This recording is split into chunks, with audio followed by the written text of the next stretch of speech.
ਧੰਨ ਧੰਨ ਸਤਿਗੁਰੂ।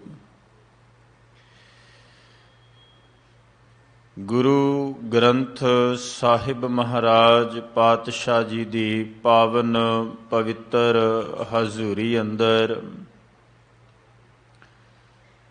ਧੰਨ ਧੰਨ ਸਤਿਗੁਰੂ ਗੁਰੂ ਤੇਗ ਬਹਾਦਰ ਸਾਹਿਬ ਮਹਾਰਾਜ ਪਾਤਸ਼ਾਹ ਜੀ ਦੇ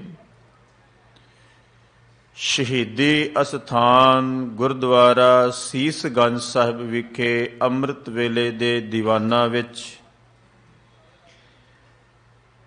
ਇਕੱਤਰ ਹੋ ਕਰ ਬੜੇ ਹੀ ਪਿਆਰ ਨਾਲ ਸਤਿਗੁਰਾਂ ਦੀ ਪਾਵਨ ਗੁਰਬਾਣੀ ਆਸਾ ਕੀ ਵਾਰ ਸ਼ਬਦ ਕੀਰਤਨ ਆਪ ਸਰਬੱਤ ਸੰਗਤ ਨੇ ਸ਼ਰਵਨ ਕੀਤੇ ਨੇ। ਉਪਰੰਤ ਜੋ ਧੰਨ ਗੁਰੂ ਗ੍ਰੰਥ ਸਾਹਿਬ ਪਾਤਸ਼ਾਹ ਜੀ ਦੀ ਪਾਵਨ ਪਵਿੱਤਰ ਗੁਰ ਸ਼ਬਦ ਦੀ ਲੜੀਵਾਰ ਕਥਾ ਵਿਚਾਰ ਆਪ ਜੀ ਸਰਵਨ ਕਰਦੇ ਆ ਰਹੇ ਹੋ। ਚੱਲ ਰਹੀ ਲੜੀ ਅਨੁਸਾਰ ਧੰਨ ਧੰਨ ਸਤਿਗੁਰੂ ਗੁਰੂ ਨਾਨਕ ਦੇਵ ਸਾਹਿਬ ਸੱਚੇ ਪਾਤਸ਼ਾਹ ਮਹਾਰਾਜ ਤਿਨਾਂ ਨੇ ਆਸਾ ਰਾਗ ਅੰਦਰ ਗੁਰੂ ਗ੍ਰੰਥ ਸਾਹਿਬ ਪਾਤਸ਼ਾਹ ਜੀ ਦੇ 356 ਅੰਗ ਤੇ ਇਹ ਪਾਵਨ ਪਵਿੱਤਰ ਅੰਮ੍ਰਿਤਮਈ ਬੋਲ ਸਾਡੀ ਝੋਲੀ ਵਿੱਚ ਪਾ ਕਰ ਸਿੱਖਿਆ ਬਖਸ਼ਿਸ਼ ਕੀਤੀ। ਇਹ ਪਾਵਨ ਪਵਿੱਤਰ ਸ਼ਬਦ ਦਾ ਮੂਲ ਪਾਠ ਆਪ ਜੀ ਨੇ ਬੜੇ ਹੀ ਪਿਆਰ ਨਾਲ ਭਾਈ ਸਾਹਿਬ ਭਾਈ ਕਰਮ ਸਿੰਘ ਜੀ ਤਿਨਾਂ ਪਾਸੋਂ ਸ਼ਰਵਨ ਕੀਤਾ ਹੈ। ਆਓ ਇਸ ਪਾਵਨ ਸ਼ਬਦ ਦੀ ਵਿਚਾਰ ਪ੍ਰਾਰੰਭ ਕਰੀਏ। ਬੜੇ ਹੀ ਪਿਆਰ ਨਾਲ ਨਾਚੀਜ ਦਾਸਰੇ ਨੂੰ ਅਸੀਸ ਬਖਸ਼ਿਸ਼ ਕਰਦਿਆਂ ਗੁਰਫਤਿਹ ਪ੍ਰਵਾਨ ਕਰੋ। ਪਿਆਰ ਵਿੱਚ ਭਿੱਜ ਕੇ ਆਖੋ ਜੀ ਵਾਹਿਗੁਰੂ ਜੀ ਕਾ ਖਾਲਸਾ ਵਾਹਿਗੁਰੂ ਜੀ ਕੀ ਫਤਿਹ। ਸਾਹਿਬ ਸ੍ਰੀ ਗੁਰੂ ਗ੍ਰੰਥ ਸਾਹਿਬ ਮਹਾਰਾਜ ਪਾਤਸ਼ਾਹ ਜੀ ਦੀ ਬਾਣੀ ਪੜ੍ਹੀਏ, ਵਿਚਾਰੀਏ ਤੇ ਮਹਾਰਾਜ ਨੇ ਵਾਰ-ਵਾਰ ਮਨੁੱਖਤਾ ਦੇ ਭਲੇ ਵਾਸਤੇ ਵਾਰ-ਵਾਰ ਇਹ ਸ਼ਬਦ ਸਾਨੂੰ ਦੁਹਰਾ ਕੇ ਇਹ ਕਹਿਣ ਦਾ ਸਮਝਾਉਣ ਦਾ ਯਤਨ ਕੀਤਾ ਕਿ ਕੋਈ ਨਾ ਕੋਈ ਗੱਲ ਕੋਈ ਨਾ ਕੋਈ ਸ਼ਬਦ ਇਹਦੇ ਹਿਰਦੇ ਅੰਦਰ ਵਸ ਜਾਏ ਤੇ ਜੋ ਇਹ ਸੰਸਾਰ ਅੰਦਰ ਕੁਰਹਤਾ ਕਰ ਰਿਹਾ ਜਾਂ ਇਹ ਦੁਨੀਆ ਦੇ ਐਸੇ ਮਾਰਗ ਤੇ ਅਵੇਸਲੇਪਨ ਵਾਲੇ ਮਾਰਗ ਤੇ ਤੁਰਿਆ ਹੋਇਆ ਜ਼ਿੰਦਗੀ ਦੇ ਅੰਦਰ ਜੋ ਇਹਦੇ ਵਾਸਤੇ ਵਿਵਰਜਿਤ ਹੈ ਉਸ ਨੂੰ ਇਹਨੇ ਇੰਨਾ ਕੁ ਆਪਣੇ ਨੇੜੇ ਕਰ ਲਿਆ, ਜਿਸ ਨੂੰ ਨੇੜੇ ਕਰਨਾ ਸੀ ਉਸ ਨੂੰ ਦੂਰ ਕਰ ਲਿਆ। ਵਾਰ-ਵਾਰ ਪਾਤਸ਼ਾਹ ਨੇ ਕਿਹਾ ਵੀ ਭਲਿਆ ਤੇਰੇ ਜੀਵਨ ਦੇ ਪਤਾ ਨਹੀਂ ਕਦੋਂ ਕਿਸ ਵਕਤ ਇਸ ਸਰੀਰ ਵਿੱਚੋਂ ਪ੍ਰਾਣ ਨਿਕਲ ਜਾਣ, ਸਵਾਸ ਨਿਕਲ ਜਾਏ, ਇਹ ਸਰੀਰ ਮਿੱਟੀ ਦਾ ਢੇਰ ਹੋ ਜਾਏ। ਇਸ ਵਾਸਤੇ ਤੂੰ ਹਰ ਵਕਤ ਹਰ ਪਲ ਆਪਣੇ ਜੀਵਨ ਨੂੰ ਸੁਧਾਰਨ ਵਾਸਤੇ, ਜੀਵਨ ਦੇ ਸੁਧਾਰ ਵਾਸਤੇ ਆਪਣੇ ਮਨ ਨੂੰ ਗੁਰੂ ਦੇ ਚਰਨਾਂ ਵਿੱਚ ਜੋੜ। ਤੇ ਜਿਵੇਂ ਜਿਵੇਂ ਤੂੰ ਸਤਿਗੁਰੂ ਦੇ ਸ਼ਬਦ ਨੂੰ ਪੜ੍ਹਦਾ ਜਾਏਗਾ, ਜਿਵੇਂ ਜਿਵੇਂ ਸ਼ਬਦ ਨੂੰ ਆਪਣੇ ਹਿਰਦੇ ਅੰਦਰ ਵਸਾਉਂਦਾ ਜਾਏਗਾ, ਤਿਵੇਂ ਤਿਵੇਂ ਇਹ ਸ਼ਬਦ ਤੇਰੇ ਮਨ ਦੀ ਮੈਲ ਨੂੰ ਕੱਟ ਕੇ ਇਸ ਮਨ ਨੂੰ ਅਗਿਆਨਤਾ ਦੇ ਹਨੇਰੇ ਤੋਂ ਬਾਹਰ ਕਰਕੇ ਉਜਲਤਾ ਵਾਲੇ ਪਾਸੇ, ਗਿਆਨ ਵਾਲੇ ਪਾਸੇ ਐਸੀ ਐਸੀ ਬਖਸ਼ਿਸ਼ ਰਹਿਮਤ ਤਰਸ ਵਰਤਦਾ। ਸਾਹਿਬ ਕਹਿ ਲੱਗੇ ਵੀ ਹੌਲੀ ਹੌਲੀ ਕਰਦਿਆਂ ਕਰਦਿਆਂ ਤੇਰਾ ਇਹ ਮਨ ਕੂੜ ਤੋਂ, ਦੁਬਦਾ ਤੋਂ, ਭਰਮ ਤੋਂ, ਮੋਹ ਤੋਂ ਪਾਸੇ ਹੋ ਜਾਏਗਾ।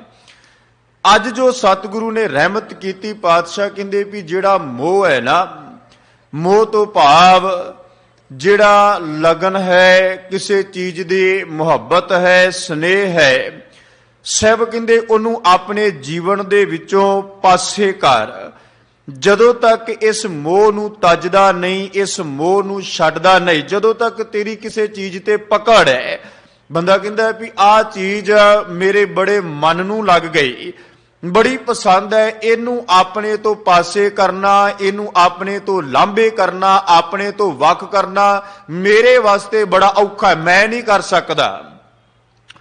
ਸਤਿਗੁਰੂ ਕਹਿੰਦੇ ਉਹ ਮੋਹ ਆਪਣੇ ਤੋਂ ਪਾਸੇ ਕਰ।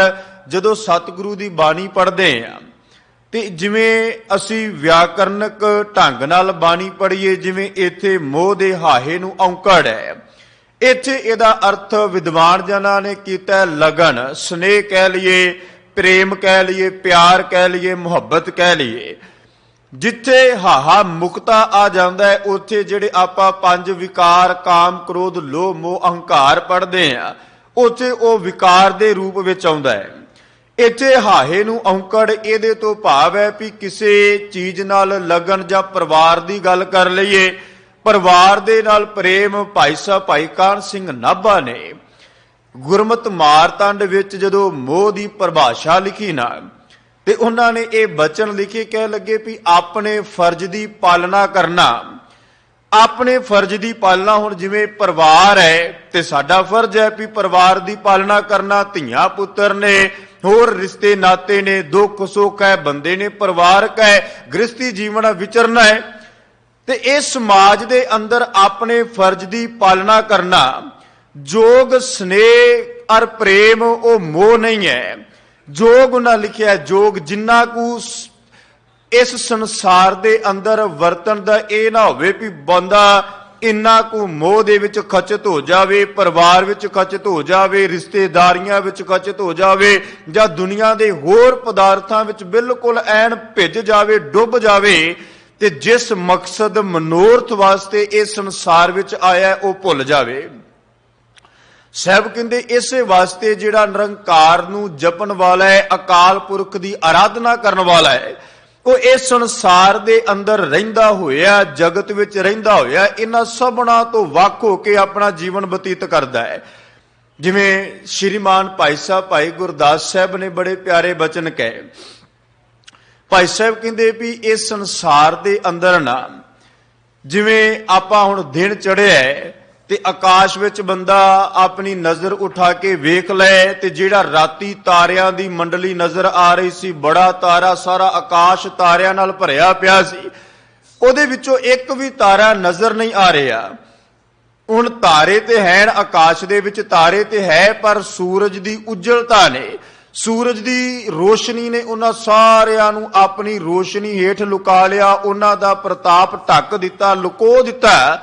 ਤੇ ਭਾਈ ਸਾਹਿਬ ਕਹਿਣ ਲੱਗੇ ਵੀ ਹੁਣ ਆਪਾਂ ਜਿਵੇਂ ਰਾਤੀ ਤਾਰੇ ਟਿਮਟ ਪਾਉਂਦੇ ਵੇਖੇ, ਤੇ ਬੰਦੇ ਨੂੰ ਉਦੋਂ ਇੰਨਾ ਜਦੋਂ ਆਕਾਸ਼ ਵਿੱਚ ਵੇਖਦਾ ਹੈ ਉਹਦਾ ਮਨ ਗਦਾਗਦ ਵੀ ਹੋ ਜਾਂਦਾ ਹੈ, ਜਾਂ ਕਈ ਵਾਰ ਉਹ ਸਾਰਾ ਕੁਝ ਵੇਖ ਕੇ ਬੰਦਾ ਖੁਸ਼ ਵੀ ਹੁੰਦਾ ਹੈ। ਪਰ ਜਦੋਂ ਹੁਣ ਸਵੇਰੇ ਆਪਾਂ ਵੇਖਿਆ ਤੇ ਆਪਾਂ ਨੂੰ ਦੁੱਖ ਵੀ ਕੋਈ ਨਹੀਂ ਵੀ ਠੀਕ ਹੈ, ਰਾਤੀ ਵੇਖੇ ਸੀ ਹੁਣ ਨਹੀਂ ਦਿਖ ਰਿਹਾ। ਬੰਦੇ ਨੂੰ ਕੋਈ ਚਿੰਤਾ ਨਹੀਂ, ਕੋਈ ਝੋਰਾ ਨਹੀਂ, ਕੋਈ ਸਹਿਮ ਨਹੀਂ, ਕੋਈ ਫਿਕਰ ਨਹੀਂ। ਭਾਈ ਸਾਹਿਬ ਕਹਿਣ ਲੱਗੇ ਇਸੇ ਤਰ੍ਹਾਂ ਗੁਰਮੁਖ ਇਸ ਸੰਸਾਰ ਦੇ ਅੰਦਰ ਆਪਣਾ ਜੀਵਨ ਬਸਰ ਕਰਦਾ ਹੈ। ਉਹ ਇਹ ਜਗਤ ਦੇ ਮਾਇਆ ਵਿੱਚ, ਮਾਇਕ ਪਦਾਰਥਾਂ ਵਿੱਚ, ਮੋਹ ਵਿੱਚ, ਦੁਨੀਆ ਦੇ ਆਪਣੇ ਗ੍ਰਸਤੀ ਜੀਵਨ ਨੂੰ ਨਿਰਵਾਹ ਕਰਦਾ ਹੋਇਆ, ਤੋਰਦਾ ਹੋਇਆ, ਸਭ ਕੁਝ ਕਰਦਾ ਹੈ। ਦੁਨੀਆ ਅੰਦਰ ਰਹਿੰਦਿਆਂ ਹੋਇਆ, ਵਿਚਰਦਿਆਂ ਹੋਇਆ ਉਹ ਆਪਣੇ ਪਰਿਵਾਰ ਦੀ ਪਾਲਣਾ ਕਰਦਾ ਹੈ, ਆਪਣੇ ਫਰਜ਼ ਨੂੰ ਨਿਭਾਉਂਦਾ ਹੈ, ਪਰ ਇਸ ਮੋਹ ਦੇ ਵਿੱਚ ਆਪਣੇ ਆਪ ਨੂੰ ਡੁੱਬਣ ਨਹੀਂ ਦਿੰਦਾ। ਇਸ ਮੋਹ ਦੇ ਵਿੱਚ ਆਪਣੇ ਆਪ ਨੂੰ ਖਚਿਤ ਨਹੀਂ ਹੋਣ ਦਿੰਦਾ। ਸ਼ਬਦ ਦੇ ਨਾਲ ਸੁਰਤ ਨੂੰ ਜੋੜ ਕੇ ਰੱਖਦਾ, ਜੁੜਿਆ ਰਹਿੰਦਾ ਹੈ। ਤੇ ਯਾਦ ਰੱਖਿਓ, ਜਦੋਂ ਤੱਕ ਅਸੀਂ ਸ਼ਬਦ ਨਾਲ ਜੁੜੇ ਰਵਾਂਗੇ ਨਾ, ਸਤਿਗੁਰੂ ਦੀ ਬਾਣੀ ਨੇ ਵਾਰ-ਵਾਰ ਸਮਝਾਉਣ ਦਾ ਯਤਨ ਕੀਤਾ। ਤੇ ਇੱਕ ਬਜ਼ੁਰਗਾਂ ਤੋਂ ਕਹਾਵਤ ਵੀ ਸੁਣੀ ਦੀ ਵੀ ਖੜਾ ਪਾਣੀ ਜਿਹੜਾ ਉਹ ਮੁਸ਼ਕਿਆ ਜਾਂਦਾ ਹੈ, ਉਹਦੇ ਚੋਂ ਬਦਬੂ ਆਉਣੀ ਸ਼ੁਰੂ ਹੋ ਜਾਂਦੀ ਹੈ, ਉਹ ਪੀਣ ਯੋਗ, ਵਰਤਣ ਯੋਗ ਨਹੀਂ ਰਹਿ ਜਾਂਦਾ। ਜਦੋਂ ਤੱਕ ਸ਼ਬਦ ਦੇ ਨਾਲ ਅਸੀਂ ਜੁੜੇ ਰਵਾਂਗੇ, ਜਦੋਂ ਤੱਕ ਅਸੀਂ ਆਪਣੇ ਮੂਲ ਨਾਲ ਜੁੜੇ ਰਵਾਂਗੇ, ਯਾਦ ਰੱਖਿਓ ਉਦੋਂ ਤੱਕ ਇਹਨਾਂ ਵਿਕਾਰਾਂ ਤੋਂ ਜਾਂ ਇਹ ਦੁਨੀਆ ਦੇ ਪਦਾਰਥਾਂ ਤੋਂ, ਸੰਸਾਰ ਦੇ ਇਹਦੇ ਤੋਂ ਬਚੇ ਰਵਾਂਗੇ।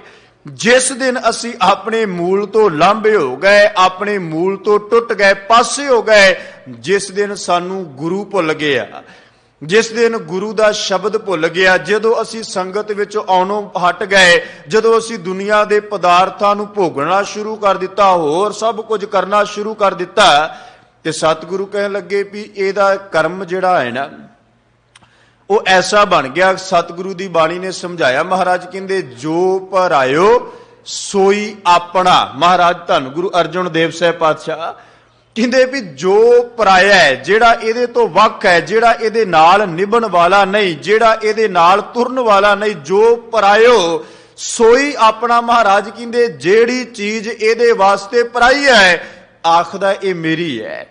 ਜਿਸ ਚੀਜ਼ ਨੇ ਇਹਨੂੰ ਛੱਡ ਦੇਣਾ, ਤਜ ਦੇਣਾ, ਕਹਿੰਦਾ ਨਹੀਂ ਇਹ ਮੇਰੀ ਹੈ। ਸਾਹਿਬ ਸ੍ਰੀ ਗੁਰੂ ਗ੍ਰੰਥ ਸਾਹਿਬ ਦਾਤੇ ਨੇ ਵਾਰ-ਵਾਰ ਸਮਝਾਇਆ, ਕਹਿੰਦੇ ਵੀ ਦੁਨਿਆਵੀ ਗੱਲ ਤੇ ਛੱਡ, ਬਾਹਰ ਦੀ ਗੱਲ ਤੇ ਛੱਡ ਹੈ। ਇਸੀ ਦੁਨੀਆ ਅੰਦਰ ਆਖਦੇ ਘਰ ਮੇਰਾ, ਕਾਰ ਮੇਰੀ, ਪਰਿਵਾਰ ਮੇਰਾ, ਜਾਇਦਾਦ ਮੇਰੀ, ਸਭ ਕੁਝ ਮੇਰਾ ਹੈ। ਪਰ ਸਾਹਿਬ ਸ੍ਰੀ ਗੁਰੂ ਗ੍ਰੰਥ ਸਾਹਿਬ ਮਹਾਰਾਜ ਕਹਿੰਦੇ ਭਲਿਆ ਨਹੀਂ। ਕਿੰਨੇ ਦੁਨੀਆ ਅੰਦਰ ਹੋ ਨਿਬੜੇ, ਇੱਕ ਤੋਂ ਇੱਕ ਵੱਡੇ ਤੋਂ ਵੱਡੇ ਰਾਜੇ ਹੋਏ, ਬਾਦਸ਼ਾਹ ਹੋਏ, ਕਿੰਨੇ ਇਸ ਸੰਸਾਰ ਵਿੱਚ ਆਏ, ਕਿੰਨੇ ਤੁਰ ਗਏ। ਕਿੰਨਿਆਂ ਨੇ ਇਹ ਪਦਾਰਥਾਂ ਦੇ ਨਾਲ, ਆਪਣੀ ਜਾਇਦਾਦ ਦੇ ਨਾਲ, ਆਪਣੇ ਘਰ ਨਾਲ ਸਭ ਬੜਾ ਮੋਹ ਕੀਤਾ, ਬੜਾ ਸਨੇਹ ਕੀਤਾ, ਬੜੀ ਲਗਨ ਸੀ, ਬੜੀ ਇਹਨਾਂ ਨੂੰ ਮੁਹੱਬਤ ਸੀ। ਹਰ ਬੰਦਾ ਆਖਦਾ ਹੈ ਜਦੋਂ ਮੌਤ ਦਾ ਨਾਮ ਆਉਂਦਾ ਹੈ ਤੇ ਸੁਣ ਕੇ ਕੰਬ ਜਾਂਦਾ ਹੈ ਤੇ ਮਨ ਅੰਦਰ ਖਿਆਲ ਆਉਂਦਾ, ਕਹਿੰਦਾ ਵੀ ਨਹੀਂ ਇਸ ਤਰ੍ਹਾਂ ਹੋਣਾ ਨਹੀਂ ਚਾਹੀਦਾ, ਲੰਬੇ ਤੋਂ ਲੰਬਾ ਜੀਵਨ ਮਿਲਣਾ ਚਾਹੀਦਾ, ਕਈ 100 ਸਾਲ ਉਮਰ ਹੋਣੀ ਚਾਹੀਦੀ ਹੈ। ਕਿੰਨਾ ਲੰਬਾ ਮੈਂ ਆਪਣੇ ਪੁੱਤ ਪੋਤਰੇ ਗਾ ਉਹ ਦੋਤਰੇ, ਬੜਾ ਲੰਬਾ ਮੇਰਾ ਸਾਰਾ ਪਰਿਵਾਰ ਹੋਵੇ। ਤੇ ਸਾਹਿਬ ਸ੍ਰੀ ਗੁਰੂ ਗ੍ਰੰਥ ਸਾਹਿਬ ਪਾਤਸ਼ਾਹ ਨੇ ਸਮਝਾਇਆ, ਕਹਿੰਦੇ ਠੀਕ ਹੈ। ਭਗਤ ਫਰੀਦ ਸਾਹਿਬ ਮਹਾਰਾਜ ਕਹਿ ਲੱਗੇ ਵੀ ਬੁੱਢਾ ਹੋਵਾ ਸ਼ੇਖ ਫਰੀਦ, ਕੰਬਣ ਲੱਗੀ ਦੇ ਜੇ 100 ਵਰਿਆਂ ਜੀਵਣਾ। ਕਹਿੰਦੇ ਵੀ ਜੇ ਤੂੰ 100 ਵਰੇ 100 ਸਾਲ ਵੀ ਜੀ ਲੈ, ਇਸ ਤੋਂ ਉੱਪਰ ਵੀ ਚਲੇ ਜਾਏ, 100 ਸਾਲ ਤੋਂ ਵੱਧ ਤੇਰੀ ਉਮਰ ਹੋਵੇ, ਤੇ ਭਗਤ ਫਰੀਦ ਸਾਹਿਬ ਕਹਿੰਦੇ ਯਾਦ ਰੱਖ ਇਹ ਤਨ ਨੇ, ਇਸ ਸਰੀਰ ਨੇ ਫਿਰ ਵੀ ਮਿੱਟੀ ਹੋਣਾ ਹੈ। ਕਿੰਨੇ 100 ਸਾਲ ਜੋਗੀਆਂ ਨੇ, ਤਪੀਸਰਾਂ ਨੇ ਬੜੇ ਬੜੇ ਸਾਲ ਆਪਣੇ ਸਰੀਰ ਨੂੰ ਇਸ ਸੰਸਾਰ ਵਿੱਚ ਰੱਖਿਆ ਹੈ। ਮਹਾਰਾਜ ਕਹਿੰਦੇ ਜੇ 100 ਵਰਿਆ ਜੀਵਨਾ ਭੀ ਤਨ ਹੋਸੀ ਖੇ, ਇਹ ਤਨ ਫਿਰ ਵੀ ਮਿੱਟੀ ਹੋ ਜਾਏਗਾ। ਤੇ ਜਿਹਦੇ ਨਾਲ ਤੇਰਾ ਸਨੇਹ ਹੋਣਾ ਚਾਹੀਦਾ ਸੀ, ਪ੍ਰੇਮ ਹੋਣਾ ਚਾਹੀਦਾ ਸੀ, ਪਿਆਰ ਹੋਣਾ ਚਾਹੀਦਾ ਸੀ, ਉਹਨੂੰ ਤੇ ਇਸ ਸੰਸਾਰ ਵਿੱਚ ਕਹਿ ਦਿੱਤਾ ਵੀ ਪਰਾਇਆ ਹੈ। ਜਦੋਂ ਮੈਨੂੰ ਲੋੜ ਪਈ, ਮੈਂ ਗੁਰਦੁਆਰੇ, ਮੰਦਰ, ਮਸਜਿਦ, ਧਾਰਮਿਕ ਅਸਥਾਨ ਤੇ ਗਿਆ, ਜਦੋਂ ਮੈਨੂੰ ਲੱਗਾ ਵੀ ਮੇਰੇ ਤੇ ਦੁੱਖ ਆ ਗਿਆ, ਵਿਪਤਾ ਆ ਗਈ, ਮੁਸੀਬਤ ਆ ਗਿਆ, ਹੁਣ ਇਹਦਾ ਨਿਵਰਤੀ ਵਾਸਤੇ, ਇਹਨੂੰ ਦੂਰ ਕਰਨ ਵਾਸਤੇ ਗੁਰੂ ਘਰ ਜਾ ਕੇ ਮੈਂ ਪਾਠ ਕਰਾਂ ਜਾਂ ਕਰਾਵਾਂ, ਅਰਦਾਸ ਕਰਾਂ ਜਾਂ ਕਰਾਵਾਂ, ਕੋਈ ਧਾਰਮਿਕ ਦਾਨ ਪੁੰਨ ਕਰਾਂ, ਮੇਰੇ ਤੇ ਆਇਆ ਹੋਇਆ ਜਿਹੜਾ ਦੁੱਖ ਹੈ, ਵਿਪਤਾ, ਮੁਸੀਬਤ, ਕਲਾ ਕਲੇਸ਼ ਪਾਸੇ ਹੋ ਜਾਏ। ਸਤਿਗੁਰੂ ਦੀ ਪਵਿੱਤਰ ਬਾਣੀ ਸੁਖਮਨੀ ਸਾਹਿਬ ਪੜ੍ਹਦੇ ਆ ਨਾ, ਮਹਾਰਾਜ ਕਹਿੰਦੇ ਵੀ ਭਲਿਆ ਤੇਰਾ ਜੀਵਨ ਐਸਾ ਹੋ ਗਿਆ। ਅਸੀਂ ਬੱਚਿਆਂ ਤੇ ਖਿੱਚਦੇ ਆ ਨਾ, ਜਦੋਂ ਕੋਈ ਬੱਚਾ ਮਾੜਾ ਕਰਮ ਕਰਦਾ ਹੈ, ਮਾੜੀ ਕੋਈ ਐਸਾ ਕੰਮ ਕਰਦਾ ਹੈ, ਤੇ ਅਸੀਂ ਖਿੱਚਦੇ ਆ ਵੀ ਤੂੰ ਇਹ ਕੰਮ ਤੇਰਾ ਛੱਡਣਾ ਬਣਦਾ ਹੈ, ਤੂੰ ਸਿਆਣਾ ਹੋ ਗਿਆ, ਤੂੰ ਵੱਡਾ ਹੋ ਗਿਆ। ਐਸੀ ਅਸੀਂ ਗੱਲਾਂ ਆਖਦੇ ਆ ਵੀ ਹੁਣ ਤੂੰ ਬਚਪਨ ਦੇ ਵਿੱਚ ਬੱਚਾ ਨਹੀਂ ਰਹਿ ਗਿਆ, ਵੀ ਤੈਨੂੰ ਵਾਰ-ਵਾਰ ਸਮਝਾਉਣਾ ਪਵੇ ਵੀ ਆਹ ਕੰਮ ਤੇਰੇ ਵਾਸਤੇ ਮਾੜਾ ਹੈ, ਆਹ ਤੇਰੇ ਵਾਸਤੇ ਭਲਾ ਹੈ, ਆਹ ਚੰਗਾ ਹੈ, ਆਹ ਕਰ, ਆਹ ਨਾ ਕਰ, ਤੂੰ ਬੱਚਾ ਨਹੀਂ ਰਹਿ ਗਿਆ। ਅਸੀਂ ਕਹਿੰਦੇ ਆਪਣੇ ਧੀਆਂ ਪੁੱਤਰਾਂ ਨੂੰ। ਗੁਰੂ ਗ੍ਰੰਥ ਸਾਹਿਬ ਮਹਾਰਾਜ ਵੀ ਆਖਦੇ ਨੇ, ਕਹਿੰਦੇ ਵੀ ਤੂੰ ਹੁਣ ਆਪਣੇ ਜੀਵਨ ਦੇ, ਬੰਦਾ ਕਹਿੰਦਾ ਨਾ ਵੀ ਮੈਂ 60 ਸਾਲਾਂ ਦਾ ਹੋ ਗਿਆ, ਮੈਂ 80 ਦਾ ਹੋ ਗਿਆ, ਮੈਂ ਇੰਨਾ। ਕਈ ਵਾਰ ਤੇ ਬੰਦਾ ਨਾ ਆਪਣੀ ਸਿਆਣਪ ਨੂੰ ਵਿਖਾਉਣ ਵਾਸਤੇ ਕਹਿੰਦਾ ਦਾੜੀ ਧੁੱਪ 'ਚ ਨਹੀਂ ਚਿੱਟੀ ਕਰ ਲਈ, ਬੜਾ ਘੁੰਮਿਆ ਮੈਂ, ਬੜਾ ਮੈਨੂੰ ਪਤਾ ਹੈ, ਬੜੀ ਦੂਰ ਦੂਰ ਤੱਕ ਮੈਂ ਜਾ ਕੇ ਆਇਆ, ਮੈਂ ਵੇਖ ਕੇ ਦੱਸ ਦਿੰਦਾ ਵੀ ਬੰਦੇ ਦੇ ਮਨ ਵਿੱਚ ਕੀ ਹੈ, ਇਹ ਕਿਹੜੀ ਗੱਲ ਕਰਨੀ ਚਾਹੁੰਦਾ, ਮੈਂ ਤੇ ਇੰਨੀ ਪਰਖ ਹੈ। ਤੇ ਗੁਰੂ ਗ੍ਰੰਥ ਸਾਹਿਬ ਮਹਾਰਾਜ ਕਹਿੰਦੇ ਤੈਨੂੰ ਇਹ ਫਿਰ ਪਤਾ ਕਿਉਂ ਨਹੀਂ ਲੱਗਦਾ ਵੀ ਭਲਿਆ ਇਸ ਸੰਸਾਰ ਵਿੱਚ ਉਹ ਬੱਚਿਆਂ ਵਰਗੀਆਂ ਹਰਕਤਾਂ ਨੇ, ਜੋ ਤੂੰ ਛੱਡਣਾ ਉਹ ਛੱਡ ਨਹੀਂ ਸਕਦਾ, ਜਿਹਨੂੰ ਤੂੰ ਆਪਣੇ ਜੀਵਨ ਵਿੱਚ ਧਾਰਨ ਕਰਨਾ ਚਾਹੁੰਦਾ। ਸਾਹਿਬ ਕਹਿੰਦੇ ਹੁਣ ਤੂੰ ਬੱਚਾ ਹੈ, ਤੇਰਾ ਜੀਵਨ ਵੀ ਆਪਣੇ ਆਪ ਨੂੰ ਆਖਦਾ ਮੈਂ ਬੜਾ ਸਿਆਣਾ। ਤੇ ਗੁਰੂ ਅਰਜਨ ਦੇਵ ਸਾਹਿਬ ਦੀ ਰੋਜ਼ ਬਾਣੀ ਪੜ੍ਹਦੇ ਹੋ ਨਾ, ਸੁਖਮਨੀ ਸਾਹਿਬ, ਮਹਾਰਾਜ ਕਹਿ ਲੱਗੇ ਵੀ ਰਤਨ ਤਿਆਗ ਕੌਡੀ ਸੰਗ ਰਚੈ। ਕਿੰਨੇ ਪਿਆਰੇ ਬਚਨ, ਪੂਰਾ ਪਦਾ ਸਤਿਗੁਰੂ ਅਰਜਨ ਦੇਵ ਸਾਹਿਬ ਮਹਾਰਾਜ ਦਾ। ਸਾਹਿਬ ਕਹਿੰਦੇ ਰਤਨ ਨੂੰ ਤਜ ਦਿੱਤਾ, ਰਤਨ ਨੂੰ ਛੱਡ ਦਿੱਤਾ। ਚੰਗਾ ਕਰਮ ਜਿਹੜਾ ਤੇਰੇ ਜੀਵਨ ਵਿੱਚ, ਉਹ ਬੰਦੇ, ਹੁਣ ਬੱਚੇ ਦੇ ਸਾਹਮਣੇ ਕੋਈ ਤੁਸੀਂ ਚੰਗੀ ਚੀਜ਼ ਰੱਖਦੇ ਹੋ, ਕੁਝ ਉਹਦਾ ਜੋ ਜੀ ਕੀਤਾ ਉਹ ਚੁੱਕਦਾ ਹੈ, ਜੇ ਉਹਦਾ ਦਿਲ ਕੀਤਾ ਖੇਡਦਾ ਹੈ, ਨਹੀਂ ਦਿਲ ਕੀਤਾ ਚਲਾ ਕੇ ਪਰੇ ਮਾਰਦਾ ਹੈ। ਸਤਿਗੁਰੂ ਨੇ ਪਵਿੱਤਰ ਬਾਣੀ ਵਿੱਚ ਨਾ ਉਦਾਹਰਨਾਂ ਵੀ ਵਰਤੀਆਂ। ਕਾਂ ਦੀ ਉਦਾਹਰਨ ਵਰਤੀ ਸਤਿਗੁਰੂ ਗ੍ਰੰਥ ਸਾਹਿਬ ਪਾਤਸ਼ਾਹ ਮਹਾਰਾਜ ਨੇ, ਸ਼ਲੋਕ 12 ਤੇ ਵਧੇਕ ਵਿੱਚ। ਮਹਾਰਾਜ ਕਹਿੰਦੇ ਵੀ ਇੱਕ ਕਾਂ ਉੱਡਦਾ ਉੱਡਦਾ ਆਉਂਦਾ ਹੈ। ਹੁਣ ਉਹ ਛੱਪੜ ਦੇ ਵਿੱਚ ਕਹਿ ਲੱਗੇ ਵੀ ਆ ਕੇ ਚੁੱਭੀ ਮਾਰੇ ਤੇ ਆਪਣੇ ਆਪ ਨੂੰ ਉਹ ਚੁੱਭੀ ਮਾਰ ਕੇ ਕਵੇ ਵੀ ਮੈਂ ਇਸ ਛੱਪੜ ਦੇ ਵਿੱਚੋਂ ਇਸ਼ਨਾਨ ਕਰਕੇ ਨਹਾ ਕੇ ਤੇ ਆਪਣਾ ਤਨ ਬੜਾ ਪਵਿੱਤਰ ਕਰ ਲਿਆ, ਬੜਾ ਪਾਕ ਕਰ ਲਿਆ।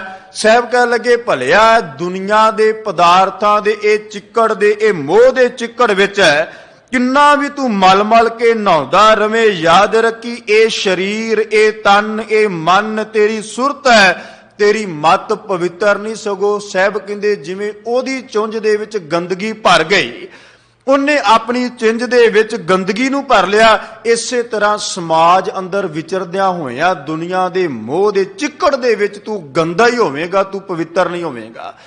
ਪਵਿੱਤਰਤਾ ਹੋਏਗੀ, ਪਾਕ ਹੋਏਗਾ ਤੇ ਗੁਰੂ ਦੀ ਸੰਗਤ ਵਿੱਚ ਗੁਰੂ ਦਾ ਸ਼ਬਦ ਪੜ੍ਹ ਕੇ ਸੁਣ ਕੇ ਵਿਚਾਰ ਕੇ ਮਹਾਰਾਜ ਕਹਿੰਦੇ ਰਤਨ ਤਿਆਗ ਕੌਡੀ ਸੰਗ ਰਚੈ, ਸਾਚ ਛੋੜ ਝੂਠ ਸੰਗ ਮਚੈ। ਸੱਚ ਨੂੰ ਛੱਡ ਦਿੱਤਾ। ਜਿਹੜਾ ਇਹਦੇ ਵਾਸਤੇ ਜਿਵੇਂ ਪਹਿਲਾ ਸ਼ਬਦ ਮੈਂ ਆਪ ਜੀ ਦੇ ਸਾਹਮਣੇ ਰੱਖਿਆ ਨਾ ਵੀ ਜੋ ਪਰਾਇਓ ਸੋਈ ਆਪਣਾ, ਜਿਹੜਾ ਇਹਦੇ ਵਾਸਤੇ ਪਰਾਇਆ ਸੀ ਉਹ ਆਪਣਾ ਬਣਾ ਲਿਆ। ਜਿਹੜਾ ਸੱਚ ਹੈ ਸੱਚ ਨੂੰ ਛੱਡ ਦਿੱਤਾ, ਝੂਠ ਦੇ ਨਾਲ ਇਹਨੇ ਆਪਣਾ ਵਾਸਤਾ ਰੱਖ ਲਿਆ, ਝੂਠ ਦੇ ਨਾਲ ਰਚ ਗਿਆ। ਫਿਰ ਮਹਾਰਾਜ ਕਹਿੰਦੇ ਜੋ ਛੱਡਣਾ ਸੋ ਅਸਥਿਰ ਕਰ ਮਾਨੈ, ਜੋ ਹੋਵਨ ਸੋ ਦੂਰ ਪਰਾਨੈ, ਛੋੜ ਜਾਏ ਤਿਸ ਕਾ ਸ਼ਰਮ ਕਰੈ। ਮਹਾਰਾਜ ਕਹਿੰਦੇ ਜਿਨ੍ਹਾਂ ਤੇਰੇ ਨਾਲੋਂ ਸਾਥ ਛੱਡ ਜਾਣਾ ਹੈ, ਜਿਨ੍ਹਾਂ ਨੇ ਤੇਰੇ ਤੋਂ ਪਾਸੇ ਹੋ ਜਾਣਾ ਹੈ, ਉਹਨਾਂ ਨਾਲ ਮੋਹ ਕਰਦਾ ਹੈ, ਉਹਨਾਂ ਨਾਲ ਪ੍ਰੇਮ ਕਰਦਾ ਹੈ, ਉਹਨਾਂ ਨਾਲ ਲਗਨ ਕਰਦਾ ਹੈ। ਤੇਰਾ ਜੀਵਨ ਐਸਾ ਕਿਉਂ ਹੋ ਗਿਆ? ਸਾਹਿਬ ਕਹਿੰਦੇ ਸਿੱਧਾ ਛੋੜ ਅਪੂਠਾ ਬੁਣਨਾ, ਸਿੱਧਾ ਛੱਡ ਕੇ ਪੁੱਠਾ ਬੁਣਨਾ ਸ਼ੁਰੂ ਕਰ ਦਿੰਦਾ ਹੈ। ਸਿੱਧਾ ਜਾਣ ਦੀ ਬਜਾਏ ਪੁੱਠਾ ਤੁਰਨਾ ਸ਼ੁਰੂ ਹੋ ਜਾਂਦਾ ਹੈ। ਚੰਗੇ ਮਾਰਗ ਤੇ ਤੁਰਨ ਦੀ ਬਜਾਏ ਮਾੜੇ ਮਾਰਗ ਨੂੰ ਧਾਰਨ ਕਰ ਲੈਂਦਾ ਹੈ। ਜੋ ਵੀ ਵਰਜਤ ਹੈ ਤੇ ਸਿਉਨੇ ਮਹਾਰਾਜ ਕਹਿੰਦੇ ਜਿਹੜੀਆਂ ਚੀਜ਼ਾਂ ਨੂੰ ਛੱਡਣਾ ਹੈ ਉਹਦੇ ਨਾਲ ਪਿਆਰ ਕਰਦਾ ਹੈ। ਸਾਹਿਬ ਕਹਿੰਦੇ ਜੋ ਛੱਡਣਾ ਸੋ ਅਸਥਿਰ ਕਰ ਮਾਨੈ, ਜੋ ਹੋਵਨ ਸੋ ਦੂਰ ਪਰਾਨੈ, ਛੋੜ ਜਾਏ ਤਿਸ ਕਾ ਸ਼ਰਮ ਕਰੈ, ਸੰਗ ਸਹਾਈ ਤਿਸ ਪਰ ਹਰੈ, ਚੰਦਨ ਲੇਪ ਉਤਾਰੈ ਧੋਏ, ਗਰਦਬ ਪ੍ਰੀਤ ਪਸਮ ਸੰਗ ਹੋਏ।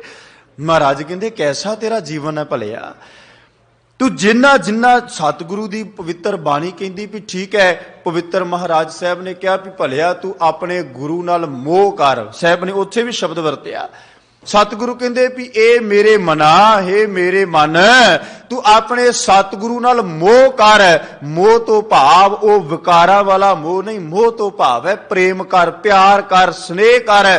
ਤੇ ਜਿਸ ਦਿਨ ਤੇਰਾ ਗੁਰੂ ਨਾਲ ਪ੍ਰੇਮ ਬਣ ਗਿਆ, ਗੁਰੂ ਨਾਲ ਤੇਰੀ ਲਗਨ, ਗੁਰੂ ਨਾਲ ਤੇਰੀ ਪ੍ਰੀਤ ਜੁੜ ਗਈ, ਇੱਕ ਹੋ ਗਏ, ਫਿਰ ਇਸ ਦੁਨੀਆ ਦੇ ਅੰਦਰ ਰਹਿੰਦਿਆਂ ਹੋਇਆਂ ਤੇਰੇ ਵਾਸਤੇ ਸਭ ਕੁਝ ਪਵਿੱਤਰ ਹੈ।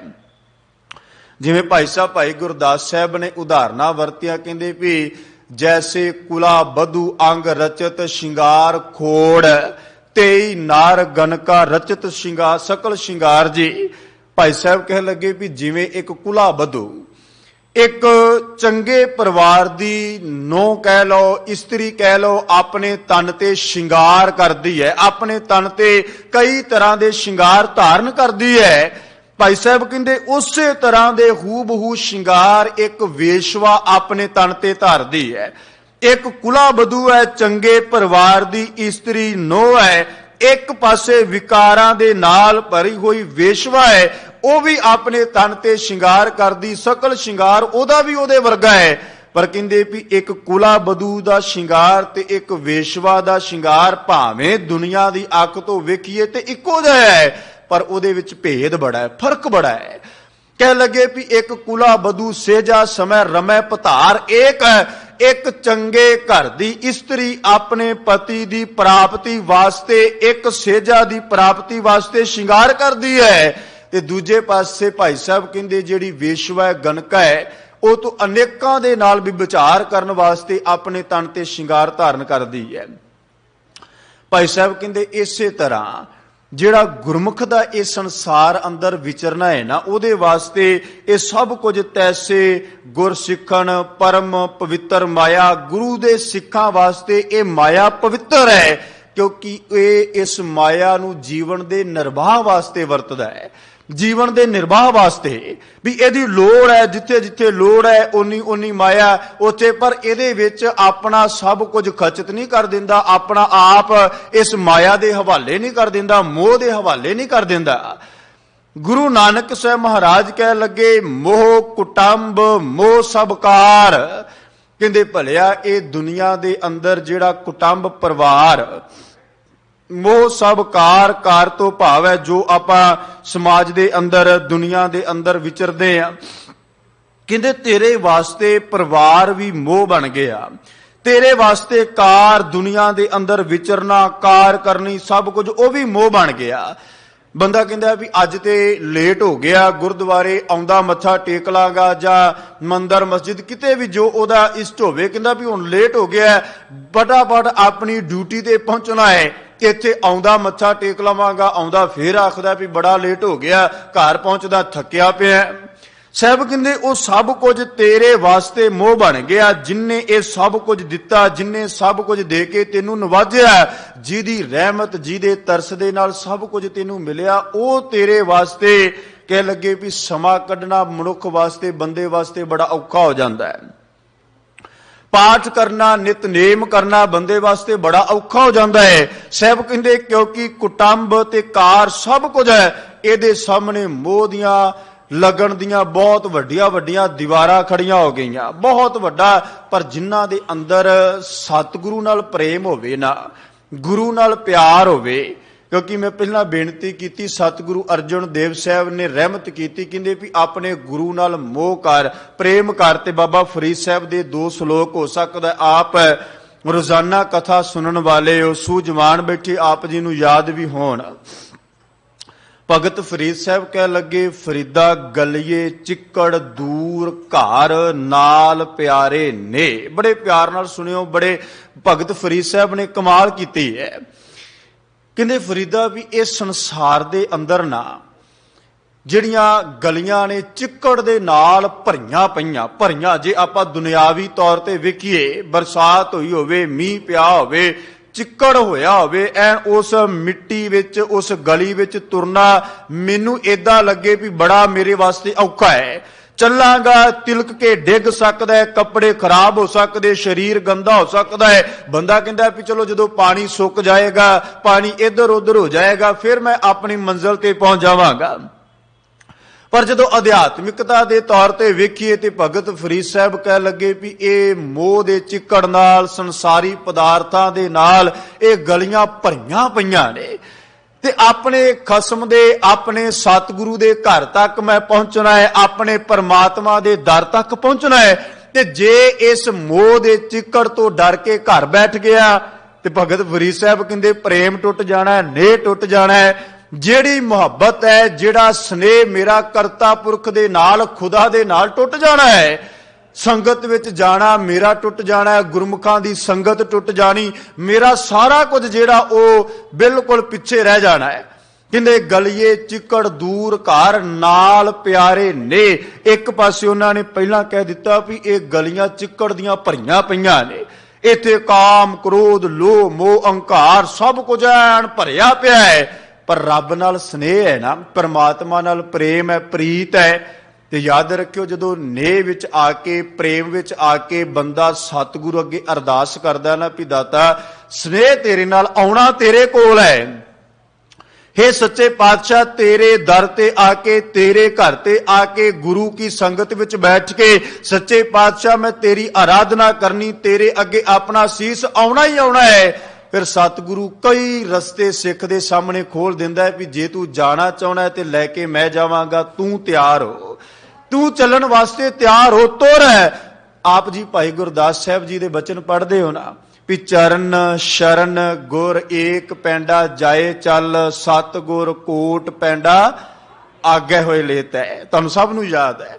ਮਹਾਰਾਜ ਕਹਿੰਦੇ ਤੂੰ ਇੱਕ ਵਾਰ ਚੱਲ ਸਹੀ। ਭਗਤ ਫਰੀਦ ਸਾਹਿਬ ਕਹਿੰਦੇ ਗਲੀ ਵਿੱਚ ਚਿੱਕੜ ਬੜਾ ਭਰੀ ਪਈ ਹੈ, ਮੋਹ ਦੇ ਨਾਲ, ਦੁਨੀਆ ਦੇ ਪਦਾਰਥਾਂ ਬੜਾ ਕੁਝ ਹੈ, ਪਰ ਅਕਾਲ ਦੇ ਨਾਲ, ਖੁਦਾ ਦੇ ਨਾਲ, ਰੱਬ ਨਾਲ ਸਨੇਹ ਵੀ ਬੜਾ, ਪਿਆਰ ਪਹੁੰਚਣਾ ਵੀ ਜ਼ਰੂਰ ਹੈ।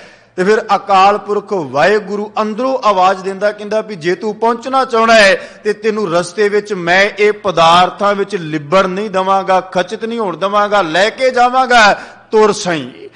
ਫਰੀਦਾ ਗਲੀਏ ਚਿੱਕੜ ਦੂਰ ਘਰ ਨਾਲ ਪਿਆਰੇ ਨੇ, ਚੱਲਾਂ ਤਾਂ ਭਿੱਜੇ ਕੰਬਲੀ ਰਾਹਾਂ ਤਾਂ ਟੁੱਟੈ ਨੇ। ਕਹਿੰਦੇ ਵੀ ਜੇ ਮੈਂ ਚੱਲਦਾ ਤੇ ਇਹ ਸੰਸਾਰ ਦੇ ਪਦਾਰਥਾਂ ਵਿੱਚ ਲਿਬੜਨ ਦਾ ਭਰਨ ਦਾ ਡਰ ਹੈ ਰਹਿ ਪਿਆ, ਤੇ ਜਿਹੜਾ ਪ੍ਰੇਮ ਸੀ ਪਿਆਰ ਸੀ ਟੁੱਟ ਜਾਣਾ ਹੈ, ਟੁੱਟ ਜਾਣਾ ਹੈ। ਕਿਉਂਕਿ ਬੰਦਾ ਕਹਿੰਦਾ ਨਾ ਵੀ ਜਿਹੜਾ ਆਮ ਆਪਾਂ ਸ਼ਬਦ ਵਰਤਦੇ ਵੀ ਰੂਟੀਨ ਬਣਿਆ ਹੈ, ਤੇ ਜਿਹੜਾ ਬਣਿਆ ਹੋਇਆ ਰੂਟੀਨ 1-2 ਦਿਨ ਬੰਦਾ ਉਹਦੇ ਵਿੱਚੋਂ ਨਾਗਾ ਪਾ ਦੇਵੇ, ਉਹਦੇ ਵਿੱਚੋਂ ਕਿਸੇ ਵੀ ਚੀਜ਼ ਦਾ ਹੈ, ਭਾਵੇਂ ਰੂਟੀਨ ਨਿਤਨੇਮ ਦਾ ਹੋਵੇ, ਸੰਗਤ ਦਾ ਹੋਵੇ, ਖਾਣ ਪੀਣ ਦਾ ਹੋਵੇ, ਕਿਤੇ ਜਾਣ ਦਾ ਹੋਵੇ, ਜਾਂ ਕਿਤੇ ਆਪਣਾ ਕਸਰਤ ਕਰਨ ਦਾ ਹੋਵੇ, ਕੁਝ ਵੀ ਹੋਏ, ਬੰਦਾ ਕਹਿੰਦਾ ਫਿਰ ਉਹ ਪੁੱਛਦੇ ਵੀ ਤੂੰ 4-5 ਦਿਨ ਹੋ ਗਏ ਤੈਨੂੰ ਵੇਖਿਆ ਨਹੀਂ, ਆਇਆ ਨਹੀਂ, ਕਹਿੰਦਾ ਵੀ ਰੂਟੀਨ ਜਿਹਾ ਟੁੱਟ ਗਿਆ, ਹੁਣ ਨਾ ਸਰੀਰ ਸੈੱਟ ਜਿਹਾ ਨਹੀਂ ਹੈ, ਹੁਣ ਜਿਹੜੇ ਟਾਈਮ ਤੇ ਪਹਿਲਾਂ ਰੂਟੀਨ ਬਣਿਆ ਸੀ, ਅੱਜ ਨਾ ਆਪਾਂ ਸਮਾਜ ਵਿੱਚ ਵਿਚਰਦੇ ਕਹਿੰਦੇ ਇੱਕ ਦੂਜੇ ਨੂੰ।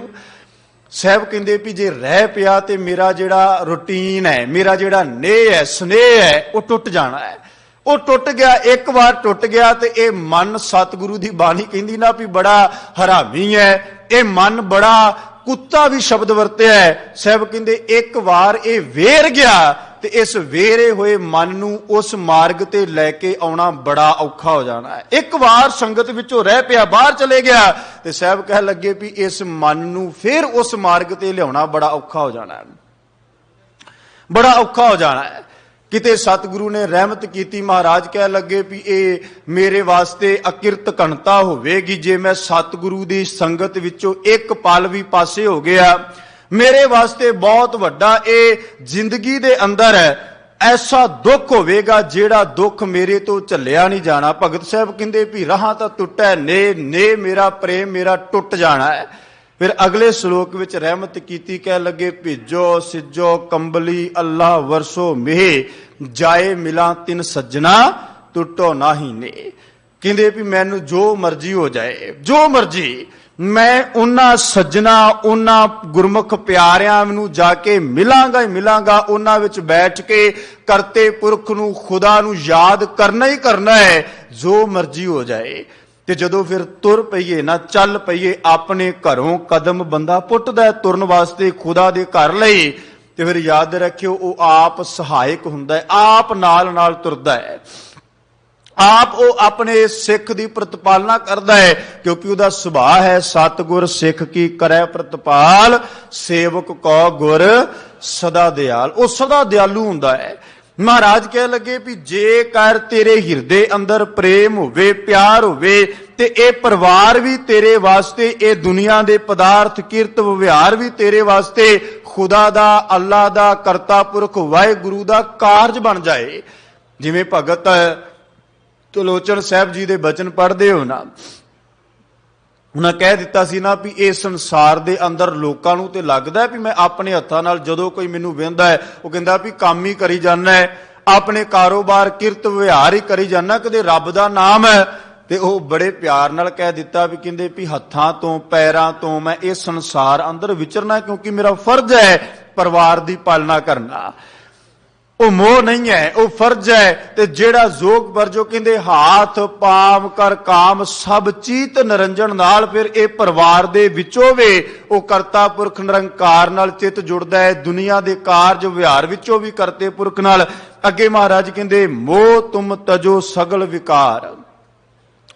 ਗੁਰੂ ਨਾਨਕ ਸਾਹਿਬ ਮਹਾਰਾਜ ਕਹਿੰਦੇ ਹੇ ਭਾਈ, ਜਿਹੜਾ ਮੋਹ ਹੈ ਨਾ, ਜਿਹੜਾ ਫਰਜ਼ ਤੋਂ ਬਾਹਰ ਜਾ ਕੇ ਮੋਹ ਹੈ, ਜਿਸ ਮੋਹ ਦੇ ਵਿੱਚ ਆ ਕੇ ਮਨੁੱਖ ਅੰਨਾ ਹੋ ਜਾਂਦਾ ਹੈ, ਮਨੁੱਖ ਬਿਲਕੁਲ ਦਿਸਦਾ ਹੀ ਨਹੀਂ। ਉਹ ਕਹਿੰਦਾ ਵੀ ਮੈਨੂੰ ਇਹ, ਜਿਵੇਂ ਕੋਈ ਬੰਦੇ ਦੇ ਅੰਦਰ ਲਾਲਚ ਆ ਗਿਆ, ਤੇ ਲਾਲਚ ਆ ਗਿਆ ਵੀ ਇਹ ਘਰ ਮੈਂ ਲੈਣਾ ਚਾਹੁੰਦਾ ਹੈ, ਇਹ ਜ਼ਮੀਨ ਮੈਂ ਲੈਣੀ ਚਾਹੁੰਦਾ ਹਾਂ, ਤੇ ਉਹਨੇ ਉਸ ਲਾਲਚ ਵਿੱਚ ਆ ਕੇ, ਉਸ ਅਧੀਨਤਾ ਵਿੱਚ ਆ ਕਰਕੇ ਉਹਨੇ ਇਹ ਨਹੀਂ ਵੇਖਿਆ ਵੀ ਸਾਹਮਣੇ ਖੜਾ ਮੇਰਾ ਪਿਓ ਹੈ, ਭਰਾ ਹੈ, ਭੈਣ ਹੈ, ਕੌਣ ਹੈ ਕੌਣ ਨਹੀਂ। ਉਸ ਲਾਲਚ ਦੀ ਪੂਰਤੀ ਵਾਸਤੇ ਉਹਦੇ ਨਾਲ ਬੰਦਾ ਧੋਖਾ ਕਰੇ, ਉਹਦੇ ਨਾਲ ਬੰਦਾ ਕਿਸੇ ਵੀ ਤਰ੍ਹਾਂ ਦਾ ਬੰਦਾ ਆਪਣੇ ਲਾਲਚ ਦੀ ਪੂਰਤੀ ਵਾਸਤੇ ਹਰ ਨੀਚੇ ਤੋਂ ਨੀਚਾ ਕਰਮ ਕਰਨ ਵਾਸਤੇ ਤਿਆਰ ਹੋ ਜਾਂਦਾ ਹੈ।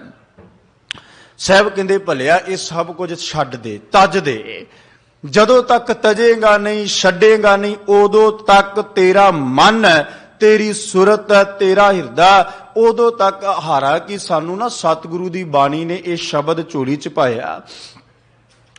ਜਦੋਂ ਆਪਾਂ ਸਮਾਜ ਅੰਦਰ ਵਿਚਰਦੇ ਆ ਨਾ, ਤੇ ਕੋਈ ਬੰਦਾ ਕੁਕਰਮ ਕਰਨ ਲੱਗਦਾ ਤੇ ਇੱਕ ਵਾਰ ਆਤਮਾ ਝੰਜੋੜਦੀ ਜ਼ਰੂਰ ਹੈ ਵੀ ਇਹ ਕੰਮ ਨਹੀਂ ਕਰਨ ਵਾਲਾ। ਠੀਕ ਹੈ, ਬੰਦਾ ਉਹ ਆਵਾਜ਼ ਨੂੰ ਸੁਣ ਕੇ ਅਣਸੁਣਿਆ ਕਰਕੇ ਅਸੀਂ ਕਹਿ ਦਿੰਦੇ ਨਾ ਵੀ ਫਲਾਣਾ ਪੱਥਰ ਦਿਲ ਹੀ ਹੋ ਗਿਆ, ਵੀ ਆਹ ਕੰਮ ਉਹਨੇ ਕਰ ਕਿਵੇਂ ਲਿਆ। ਪੱਥਰ ਦਿਲ ਹੋਣਾ ਕੀ ਹੈ? ਵੀ ਉਹਨੇ ਆਪਣੇ ਆਪ ਨੂੰ ਇੰਨਾ ਕੁ ਅਕਾਲ ਪੁਰਖ ਵਾਹਿਗੁਰੂ ਤੋਂ ਬਾਹਰੀ ਕਰ ਲਿਆ, ਜਾਂ ਸਤਿਗੁਰੂ ਦੀ ਆਪਣੇ ਆਪ ਨੂੰ ਇੰਨਾ ਕੁ ਹੁਕਮ ਤੋਂ ਬਾਹਰੇ ਕਰ ਲਿਆ। ਸਾਹਿਬ ਕਹਿੰਦੇ ਇੱਕ ਛੋਟੀ ਜੀ ਜ਼ਮੀਨ ਖਾਤਰ, ਆਪਣੇ ਲਾਲਚ ਦੀ ਪੂਰਤੀ ਖਾਤਰ ਉਹਨੇ ਐਸੇ ਐਸੇ ਕਰਮ। ਫਿਰ ਹਰ ਇੱਕ ਬੰਦਾ ਆਖਦਾ ਵੀ ਇਹ ਪੱਥਰ ਦਿਲ ਇਨਸਾਨ ਹੈ, ਇਹਦੇ ਵਿੱਚ ਕੋਈ ਦਇਆ ਨਹੀਂ, ਇਹਦੇ ਵਿੱਚ ਕਰੁਣਾ ਨਹੀਂ, ਵੀ ਇੱਕ ਵਾਰ ਵੀ ਇਹਦੇ ਹੱਥ ਨਹੀਂ ਕੰਬੇ, ਇੱਕ ਵਾਰ ਵੀ ਸੋਚਿਆ। ਸਮਾਜਿਕ ਗੱਲਾਂ ਬਣੀਆਂ ਨੇ। ਸਾਹਿਬ ਕਹਿ ਲੱਗੇ ਭਲਿਆ ਜਦੋਂ ਤੱਕ ਇਹ ਸਭ ਕੁਝ ਤੱਜ ਨਹੀਂ ਦਿੰਦਾ, ਛੱਡ ਨਹੀਂ ਦਿੰਦਾ, ਉਦੋਂ ਤੱਕ ਤੇਰੇ ਹਿਰਦੇ ਦੇ ਅੰਦਰ ਕਰਤੇ ਪੁਰਖ ਵਾਹਿਗੁਰੂ ਦਾ ਨਾਮ ਟਿਕਾ ਨਹੀਂ ਕਰ ਸਕਦਾ, ਠਹਿਰਾ ਨਹੀਂ ਹੋ ਸਕਦਾ। ਉਦੋਂ ਤੱਕ ਬੰਦਾ ਆਪਣੇ ਆਪ ਨੂੰ ਵੀ ਝੰਜੋੜਦਾ ਹੈ। ਫਿਰ ਅੱਗੇ ਸਾਹਿਬ ਨੇ ਰਹਾਓ ਵਾਲੀ ਤੁਕ ਵਿੱਚ ਕਿਰਪਾ ਕੀਤੀ। ਮਹਾਰਾਜ ਕਹਿੰਦੇ ਮੋਹ ਅਰ ਭਰਮ ਤਜੋ ਤੁਮ ਵੀਰ। ਦੋ ਸ਼ਬਦ ਮੋਹ ਤੇ ਭਰਮ। ਸਾਹਿਬ ਕਹਿੰਦੇ ਵੀ ਜਿਹੜਾ ਹੱਦ ਤੋਂ ਵੱਧ ਮੋਹ ਹੈ ਤੇ ਇਹ ਸੰਸਾਰ ਦੇ ਅੰਦਰ ਭਰਮ ਹੈ, ਇਹਨਾਂ ਦੋਵਾਂ ਨੂੰ ਆਪਣੇ ਤੋਂ ਵੀਰ, ਵੀਰ ਤੋਂ ਭਾਵ ਹੈ ਹੇ ਵੀਰ, ਹੇ ਭਰਾ। ਕਹਿੰਦੇ ਵੀ ਇਹਨੂੰ ਛੱਡ, ਮੋਹ ਅਤੇ ਭਰਮ। ਔਰ ਇਹ ਦੋਵੇਂ ਇਨਸਾਨ ਵਾਸਤੇ ਖਤਰਨਾਕ ਨੇ। ਹਰ ਇੱਕ ਆਪਾਂ ਕਹਿੰਦੇ ਨਾ ਵੀ ਕੋਈ ਵੀ ਚੀਜ਼ ਆਪਣੇ ਦਾਇਰੇ ਵਿੱਚ ਰਵੇ ਤੇ ਬੜਾ ਭਲਾ ਕਰਦੀ ਹੈ। ਬੜਾ ਕਈਆਂ ਦੇ ਕਾਰਜ, ਹੁਣ ਪਾਣੀ ਹੈ, ਉਹ ਪਾਣੀ ਆਪਣੇ ਦਾਇਰੇ ਵਿੱਚ ਰਵੇ ਤੇ ਬੜਾ ਕੁਝ ਸਵਾਰ ਦਿੰਦਾ ਹੈ ਸਮਾਜ ਵਾਸਤੇ ਬੜਾ। ਪਰ ਜਦੋਂ ਉਹ ਕਿਤੇ ਹਾੜ ਬਣ ਕੇ ਆ ਜਾਏ, ਜਦੋਂ ਉਹ ਫਲੱਡ ਬਣ ਕੇ ਆ ਜਾਏ ਤੇ ਫਿਰ ਘਰਾਂ ਦੇ ਘਰ ਉਜਾੜ ਕੇ ਰੱਖ ਦਿੰਦਾ ਹੈ, ਪਿੰਡਾਂ ਦੇ ਪਿੰਡ ਉਜਾੜ ਦਿੰਦਾ ਹੈ, ਕਈ ਇਲਾਕਿਆਂ ਵਿੱਚ ਉਜਾੜਾ ਪਾ ਦਿੰਦਾ ਹੈ। ਬਹੁਤ ਮਨੁੱਖਤਾ ਦਾ ਉਦੋਂ ਜਿਹੜਾ ਉਹ ਨੁਕਸਾਨ ਹੁੰਦਾ ਹੈ। ਹਰ ਚੀਜ਼ ਆਪਣੇ ਦਾਇਰੇ ਵਿੱਚ ਰਵੇ ਤੇ ਦਾਇਰੇ ਵਿੱਚ ਰਹਿ ਕੇ ਸਮਾਜ ਅੰਦਰ ਮਨੁੱਖ ਵਿਚਰੇ ਤੇ ਉਹ ਆਪ ਵੀ ਆਪ ਦਾ ਵੀ ਭਲਾ ਕਰਦਾ ਹੈ ਤੇ ਹੋਰਾਂ ਦੇ ਵਾਸਤੇ ਵੀ ਉਹ ਭਲਾ ਇਨਸਾਨ ਬਣ ਜਾਂਦਾ ਹੈ। ਪਰ ਜਦੋਂ ਦਾਇਰੇ ਤੋਂ ਬਾਹਰ ਚਲਾ ਜਾਏ, ਭਰਮ ਭਾਵੇਂ ਮੋਹ, ਸਾਹਿਬ ਕਹਿੰਦੇ ਮੋਹ ਤੇ ਭਰਮ ਦੋਵਾਂ ਨੂੰ ਛੱਡ ਦੇ, ਤਜ ਦੇ। ਕਿਉਂਕਿ ਭਰਮ ਮਨੁੱਖ ਵਾਸਤੇ ਬੜਾ ਘਾਤਕ ਹੈ, ਬੜਾ ਖਤਰਨਾਕ ਹੈ। ਭਗਤ ਰਵਿਦਾਸ ਸਾਹਿਬ ਜੀ ਦੇ ਪਵਿੱਤਰ ਸ਼ਬਦ ਪੜ੍ਹੀਏ। ਉਹਨਾਂ ਕਹਿ ਦਿੱਤਾ, ਕਹਿ ਲੱਗੇ ਵੀ ਨਰਪਤ ਏਕ ਸਿੰਘਾਸਨ ਸੋਇਆ ਸੁਪਨੇ ਭਇਆ ਭਿਖਾਰੀ। ਕਹਿੰਦੇ ਵੀ ਇੱਕ ਰਾਜਾ ਰਾਤ ਆਪਣੇ ਤਖਤ ਤੇ ਸੁੱਤਾ ਹੈ। ਸੁੱਤਿਆਂ ਜਦੋਂ ਉਹਨੂੰ ਸੁਪਨਾ ਆਇਆ, ਸੁਪਨਾ ਆ ਗਿਆ ਵੀ ਬਹੁਤ ਉਹ ਗਰੀਬ ਹੋ ਗਿਆ, ਭਿਖਾਰੀ ਬਣ ਗਿਆ, ਦਰ ਦਰ ਤੇ ਮੰਗਦਾ ਫਿਰਦਾ ਹੈ। ਜਿਹੜੇ ਘਰ ਜਾਂਦਾ ਹੈ ਉਸ ਘਰ ਵਿੱਚੋਂ ਕੋਈ ਲੋਕ ਖੈਰ ਦਿੰਦੇ ਹੈ, ਕੋਈ ਭੀਖ ਦਿੰਦਾ ਹੈ, ਕੋਈ ਨਹੀਂ ਦਿੰਦਾ, ਕੋਈ ਧੱਕੇ ਮਾਰ ਕੇ ਪਰਾ ਕਰ ਦਿੰਦਾ ਹੈ। ਪਾਟੇ ਬਸਤਰ ਕੱਪੜੇ ਸਰੀਰ ਤੇ ਪਹਿਨੇ ਹੋਏ ਹੈ, ਪੈਰੋਂ ਨੰਗਾ ਹੈ। ਕਿਸੇ ਤਰ੍ਹਾਂ ਦਾ ਇੰਨਾ ਕੁ ਉਹਦਾ ਜੀਵਨ। ਉਸ ਭਗਤ ਰਵਿਦਾਸ ਸਾਹਿਬ ਕਹਿੰਦੇ ਵੀ ਨਰਪਤ ਏਕ ਸਿੰਘਾਸਨ ਸੋਇਆ ਸੁਪਨੇ ਭਇਆ ਭਿਖਾਰੀ। ਸੁਪਨੇ ਦੇ ਵਿੱਚ ਭਿਖਾਰੀ ਬਣ ਗਿਆ, ਮੰਗਤਾ ਬਣ ਗਿਆ, ਦਰ ਦਰ ਜਾ ਕੇ ਮੰਗਦਾ ਫਿਰਦਾ ਹੈ। ਕੋਈ ਕੁਝ ਦਿੰਦਾ ਹੈ, ਕੋਈ ਨਹੀਂ ਦਿੰਦਾ, ਕੋਈ ਆਪਣੇ ਦਰ ਤੋਂ ਦਰਵਾਜ਼ੇ ਤੋਂ ਧੱਕੇ ਮਾਰ ਕੇ ਬਾਹਰ ਕਰ ਦਿੰਦਾ ਹੈ। ਤੇ ਭਗਤ ਰਵਿਦਾਸ ਸਾਹਿਬ ਕਹਿੰਦੇ ਅਛਤ ਰਾਜ ਬਿਸ਼ਰਤ ਦੁੱਖ ਪਾਇਆ। ਅਛਤ ਤੋਂ ਭਾਵ ਹੈ ਹੁੰਦਿਆਂ ਸੁੰਦਿਆਂ। ਕਹਿੰਦੇ ਵੀ ਰਾਜ ਹੁੰਦਿਆਂ ਸੁੰਦਿਆਂ ਬੜਾ ਵੱਡਾ ਦੁੱਖ ਪਾਇਆ ਹੈ। ਤੇ ਕਹਿੰਦੇ ਸੋਗਤ ਭਈ ਹਮਾਰੀ, ਉਹ ਹਾਲ ਸਾਡਾ ਹੋਇਆ ਹੈ। ਸਭ ਕੁਝ ਹੈ, ਬੰਦਾ ਕਹਿੰਦਾ ਵੀ ਆਪਣੀ ਜ਼ੁਬਾਨ ਤੋਂ ਵੀ ਪ੍ਰਮਾਤਮਾ ਦਾ ਦਿੱਤਾ ਸਭ ਕੁਝ ਹੈ। ਜੇ ਉਹਦਾ ਦਿੱਤਾ ਸਭ ਕੁਝ ਹੈ ਤੇ ਫਿਰ ਬੰਦਾ ਮੰਗਤਾ ਬਣ ਕੇ ਇਹ ਸਮਾਜ ਅੰਦਰ, ਸੰਸਾਰ ਅੰਦਰ ਕਿਉਂ ਤੁਰਿਆ ਫਿਰਦਾ ਹੈ? ਕਿਉਂ ਜਣੇ ਖਣੇ ਦੇ ਅੱਗੇ ਹੱਥ ਜੋੜ ਕੇ ਕਹਿੰਦਾ ਫਿਰਦਾ ਵੀ ਤੂੰ ਹੀ ਮੇਰੇ ਵਾਸਤੇ ਸਭ ਕੁਝ ਹੈ, ਤੇਰਾ ਹੀ ਦਿੱਤਾ ਖਾ ਰਹੇ ਆ। ਜਦ ਕਿ ਆਪਣੀ ਜ਼ੁਬਾਨ ਤੋਂ ਅਕਾਲ ਪੁਰਖ ਵਾਹਿਗੁਰੂ ਦਾ ਸ਼ੁਕਰਾਨਾ ਕਰਨ ਦੀ ਬਜਾਏ, ਜਿਨੇ ਦਿੱਤਾ ਹੈ ਉਹਦਾ ਸ਼ੁਕਰ ਕਰਨ ਦੀ ਬਜਾਏ ਬੰਦਾ ਕਿਸੇ ਮਨੁੱਖ ਅੱਗੇ ਹੱਥ ਜੋੜ ਕੇ, ਕਿਸੇ ਬੰਦੇ ਅੱਗੇ ਹੱਥ ਜੋੜ ਕੇ। ਭਾਈ ਗੁਰਦਾਸ ਸਾਹਿਬ ਕਹਿੰਦੇ ਵੀ ਸਤਿਗੁਰ ਸਾਹਿਬ ਛੱਡ ਕੇ ਮਨਮੁਖ ਹੋਏ ਬੰਦੇ ਦਾ ਬੰਦਾ। ਕਹਿੰਦੇ ਵੀ ਸਤਿਗੁਰੂ ਸਾਹਿਬ ਨੂੰ ਛੱਡ ਦਿੱਤਾ, ਰੱਬ ਨੂੰ ਪਰਮਾਤਮਾ ਨੂੰ ਛੱਡ ਕੇ ਤੇ ਬੰਦੇ ਦਾ ਬੰਦਾ ਹੋ ਗਿਆ। ਭਾਵ ਕਿਸੇ ਬੰਦੇ ਅੱਗੇ ਜਾ ਕੇ ਹੱਥ ਜੋੜਨੇ ਸ਼ੁਰੂ ਕਰ ਦਿੱਤੇ। ਕਿਸੇ ਬੰਦੇ ਅੱਗੇ ਜਾ ਕੇ ਕਹਿਣਾ ਸ਼ੁਰੂ ਕਰ ਦਿੱਤਾ ਵੀ ਬਾਬਾ ਜੀ, ਸੰਤ ਜੀ, ਮਹਾਂਪੁਰਸ਼ੋ, ਤੁਹਾਡੇ ਤੋਂ ਬਗੈਰ ਤੇ ਮੇਰੀ ਗਤੀ ਕੋਈ ਨਹੀਂ ਹੋਣੀ, ਤੁਹਾਡੇ ਤੋਂ ਬਗੈਰ ਤੇ ਮੈਨੂੰ ਪਾਲਣਾ ਹੀ ਕਿਸੇ ਨਹੀਂ, ਤੁਹਾਡੇ ਤੋਂ ਬਗੈਰ ਤੇ ਮੈਨੂੰ ਰਿਜ਼ਕ ਹੀ ਕੋਈ ਨਹੀਂ ਦੇ ਸਕਦਾ, ਬਾਬਾ ਜੀ ਆਹ ਦੁੱਖ ਕੱਟ ਹੀ ਤੁਸੀਂ ਸਕਦੇ ਹੋ। ਇਹ ਬੜਾ ਵੱਡਾ ਭਰਮ, ਤੇ ਇਸ ਭਰਮ ਵਿੱਚ ਆ ਕਰਕੇ ਬੰਦਾ ਮਨੁੱਖ ਕੋਲੇ ਚਲੇ ਜਾਂਦਾ ਹੈ, ਜਾ ਕੇ ਪੁੱਛਣਾ ਕਢਾਉਂਦਾ ਹੈ ਜਾਂ ਰੱਖ ਲੈਂਦਾ ਤਵੀਤ, ਧਾਗੇ, ਬੜਾ ਕੁਝ ਹੈ। ਉਹ ਬਾਬੇ ਵੀ ਗੁਰੂ ਦਾ ਸ਼ਬਦ ਲਿਖ ਕੇ ਪਰਚੀ ਬਣਾ ਕੇ ਦੇ ਦਿੰਦੇ ਵੀ ਇਹਨੂੰ ਆਪਣੇ ਕਿਸੇ ਚਾਂਦੀ ਦੇ ਢੋਲ ਚ ਪਾ ਕੇ ਉਹਨੂੰ ਆਪਣੇ ਗਲ ਚ ਪਾ ਲਾ, ਜਾਂ ਆਹ ਕਰ ਲਾ, ਉਹ ਕਰ ਲਾ। ਉਹ ਭਰਮ ਦਿਨ ਬਾ ਦਿਨ ਬੰਦੇ ਨੂੰ ਐਸਾ ਆਪਣੇ ਪੱਧਰ ਤੋਂ, ਮਾਨਸਿਕਤਾ ਤੋਂ ਡੇਗਦਾ ਡੇਗਦਾ ਬਹੁਤ ਪਿੱਛੇ ਲੈ ਜਾਂਦਾ ਹੈ। ਭਰਮ ਦੇ ਵਿੱਚ ਆਇਆ ਹੋਇਆ ਬੰਦਾ ਆਪਣੇ ਜੀਵਨ ਨੂੰ ਸਵਾਰਨ ਦੀ ਬਜਾਏ ਸਗੋਂ ਵਿਗਾੜ ਕੇ ਬਹਿ ਜਾਂਦਾ ਹੈ, ਸਗੋਂ ਵਿਗਾੜ ਕੇ ਬਹਿ ਜਾਂਦਾ ਹੈ। ਮਹਾਰਾਜ ਕਹਿਣ ਲੱਗੇ, ਇਸ ਭਰਮ ਨੂੰ ਤਜ ਦੇ, ਇਸ ਵਹਿਮ ਨੂੰ ਛੱਡ ਦੇ, ਮੋਹ ਆਰ ਭਰਮ ਤਜੋ ਤੁਮ ਵੀਰ, ਮੋਹ ਛੱਡ ਦੇ, ਭਰਮ ਛੱਡ ਦੇ। ਤੇ ਫਿਰ ਕਹਿ ਦਿੱਤਾ, ਸਾਚ ਨਾਮ ਰਿਦ ਰਵੈ ਸ਼ਰੀਰ। ਕਹਿੰਦੇ ਸੱਚੇ ਨਾਮ ਨੂੰ ਹਿਰਦੇ 'ਚ ਧਾਰਨ ਕਰ, ਇੱਕ ਨਾਮ ਨੂੰ ਹਿਰਦੇ 'ਚ ਧਾਰਨ ਕਰ। ਇੱਕ ਤੋਂ ਬਗੈਰ ਕਿਸੇ ਅੱਗੇ ਜਾ ਕੇ ਤੂੰ ਆਪਣੇ ਆਪ ਨੂੰ ਕਦੇ ਵੀ ਇਹ ਹੱਥ ਜੋੜ ਕੇ ਝੋਲੀ ਫੁਲਾ ਕੇ ਮੰਗਤਾ ਨਾ ਬਣੀ, ਭਰਮ ਦੇ ਵਿੱਚ ਨਾ ਪੈ ਜੀ ਵੀ ਸ਼ਾਇਦ ਕੋਈ ਬੰਦਾ ਜਾਂ ਕੋਈ ਹੋਰ ਹੈ ਤੇਰੇ ਜੀਵਨ ਦੀ ਘਾੜਤ ਨੂੰ ਘੜ ਸਕਦਾ, ਤੇਰਾ ਜੀਵਨ ਸੁਧਾਰ ਸਕਦਾ। ਨਹੀਂ ਸੁਧਾਰ ਸਕਦਾ, ਸੁਧਰੇਗਾ ਸੱਚ ਨਾਮ ਰਿਦ ਰਵੈ ਸ਼ਰੀਰ। ਜਦੋਂ ਤੇਰੇ ਹਿਰਦੇ ਦੇ ਅੰਦਰ ਸੱਚਾ ਨਾਮ ਵਸ ਜਾਏ, ਕਿਸੇ ਭਰਮ ਵਿੱਚ ਜਾਣ ਦੀ ਲੋੜ ਹੀ ਨਹੀਂ। ਸਤਿਗੁਰੂ ਨੇ ਤੇ ਸਮਝਾਇਆ ਹੈ ਨਾ, ਆਨੰਦਪੁਰ ਸਾਹਿਬ ਦੀ ਧਰਤੀ ਤੇ ਜਦੋਂ ਕਲਗੀਧਰ ਸੱਚੇ ਪਾਤਸ਼ਾਹ ਨੇ ਇੱਕ ਬ੍ਰਾਹਮਣ ਨੂੰ ਸ਼ਨੀਵਾਰ ਦੇ ਦਿਨ ਕੁਝ ਲੋਹਾ ਦੇ ਦਿੱਤਾ, ਕੁਝ ਦਾਲਾਂ ਦੇ ਦਿੱਤੀਆਂ ਜਾਂ ਹੋਰ ਕੁਝ ਦੇ ਕੇ ਤੇ ਗੱਡਾ ਭਰ ਕੇ ਜਦੋਂ ਤੋਰਿਆ ਵੀ ਜਾਓ ਬ੍ਰਾਹਮਣ ਜੀ ਲੈ ਜਾਓ, ਤੇ ਰਸਤੇ ਵਿੱਚ ਮਿਲ ਪਏ ਸਿੱਖ। ਉਹਨਾਂ ਸਿੱਖਾਂ ਕਿਹਾ ਵੀ ਬ੍ਰਾਹਮਣ ਜੀ ਇਹ ਕੀ ਲੈ ਕੇ ਜਾ ਰਹੇ ਹੋ, ਕਿੱਥੋਂ ਲੈ ਕੇ ਆ ਰਹੇ ਹੋ? ਨੇ ਦੱਸਿਆ ਵੀ ਤੁਹਾਡੇ ਗੁਰੂ ਨੇ ਦਿੱਤਾ ਹੈ, ਸ਼ਨੀਵਾਰ ਦਾ ਦਿਹਾੜਾ ਹੈ, ਸ਼ਨੀ ਦੇਵਤੇ ਨੂੰ ਖੁਸ਼ ਕਰਨ ਵਾਸਤੇ। ਉਹ ਕਹਿੰਦੇ ਵੀ ਭਲਿਆ ਵੈਸੇ ਤੇ ਭਾਵੇਂ ਤੂੰ ਗੁਰੂ ਘਰ ਤੋਂ ਇੱਕ ਗੱਡਾ ਛੱਡ 10 ਗੱਡੇ ਭਰ ਕੇ ਲੈ ਜਾਂਦਾ, ਕੋਈ ਨਹੀਂ, ਪਰ ਜੇ ਤੂੰ ਕਵੇਂ ਨਾ ਵੀ ਸ਼ਨੀ ਦੇ ਡਰ ਤੋਂ ਦਿੱਤਾ ਫਿਰ ਨਹੀਂ ਦਿੰਦੇ, ਵਾਪਸ ਲੈ ਆਏ। ਅਸੀਂ ਨਹੀਂ ਦਿੰਦੇ, ਸ਼ਨੀ ਦੇਵਤੇ ਦਾ ਸਾਨੂੰ ਕੀ ਡਰ। ਸ਼ਨੀਵਾਰ ਗੁਰਦੁਆਰਿਆਂ ਵਿੱਚ ਛੋਲੇ ਲੈ ਕੇ ਆਉਣੇ ਜਾਂ ਹੋਰ ਕੁਝ ਲੈ ਕੇ ਵੀ ਸ਼ਨੀ ਦੇ ਪ੍ਰਕੋਪ ਤੋਂ ਡਰਨਾ। ਜਿਹਦਾ ਅਕਾਲ ਪੁਰਖ ਵਾਹਿਗੁਰੂ ਸ਼ਬਦ ਜਿਹਦੇ ਹਿਰਦੇ ਵਿੱਚ ਵਸਦਾ ਹੋਏ, ਉਹਨੂੰ ਸ਼ਨੀ ਦੇਵਤੇ ਜੇ ਦਾ, ਦੂਜੇ ਤੀਜੇ ਦਾ ਜਾਂ ਹੋਰ ਗ੍ਰਹਿਆਂ ਨਾਲ ਕੀ ਮਤਲਬ ਹੈ।